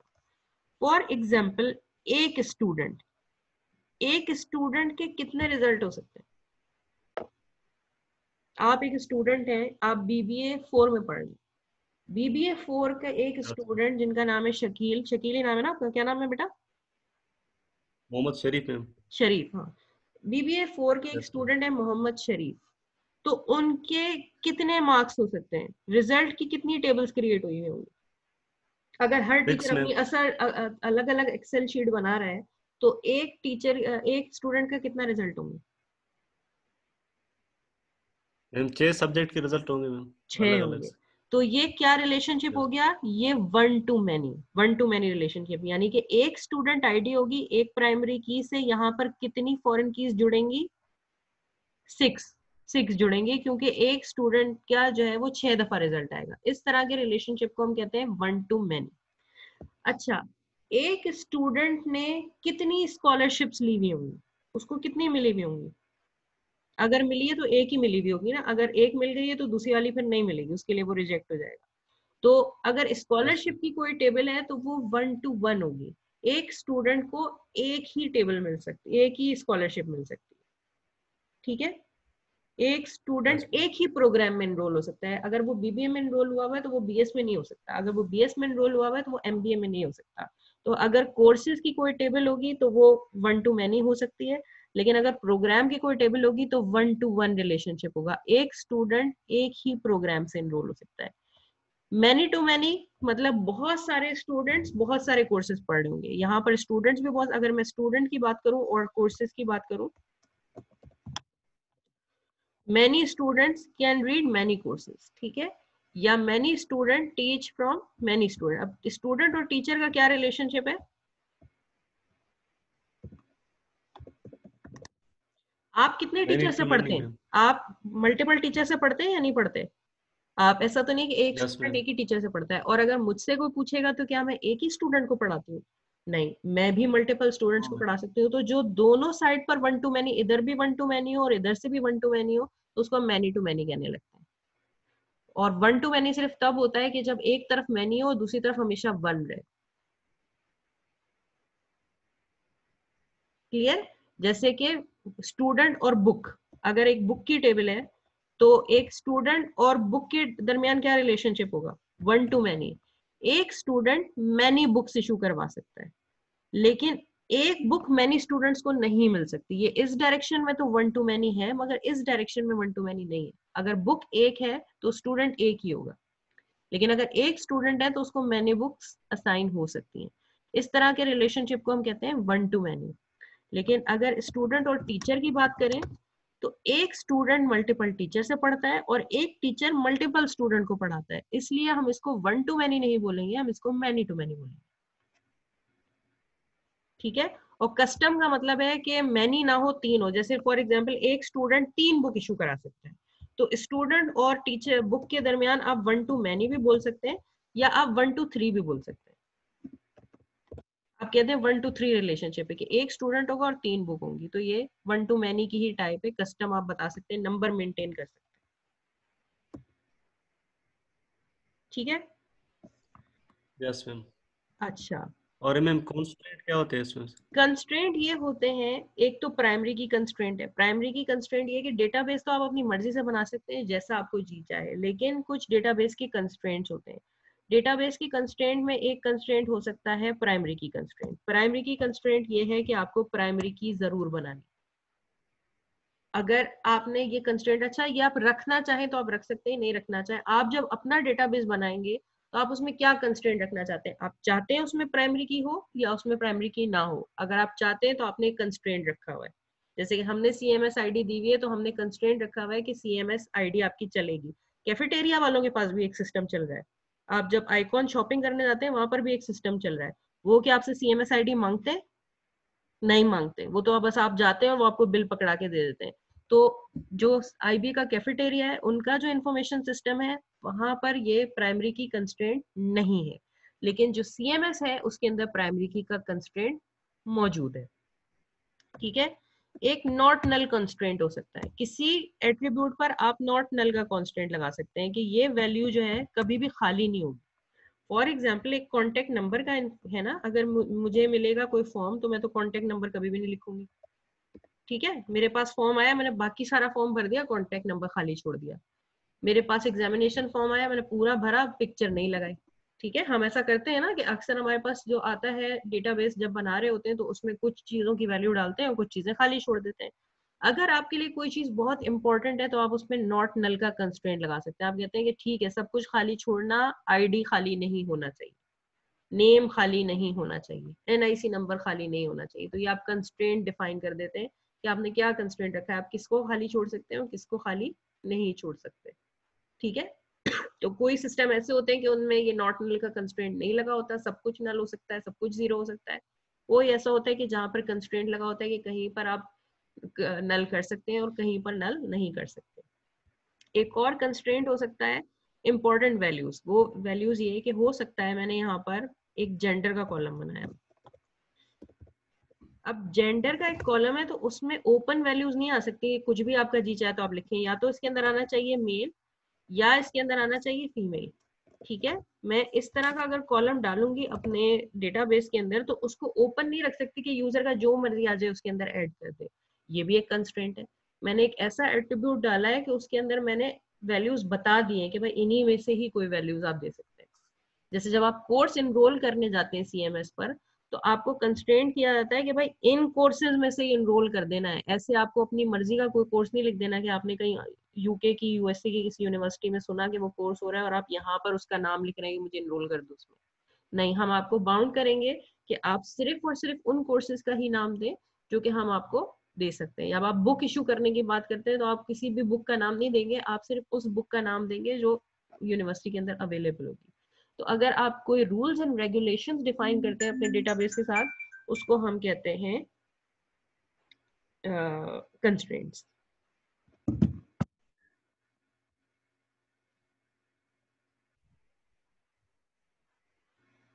ठीक है, आखिरी स्लाइड ब्रेक से पहले मैं पढ़ रही हूँ, फिर हम वापस आते हैं ब्रेक के बाद।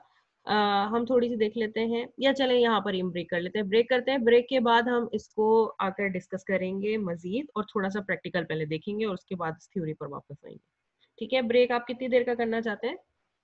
15 मिनट का करें? यार यस मैम। ठीक है, आप लोग 11 बजे वापस मुझे मिलेंगे। अल्लाह हाफिज। अल्लाह।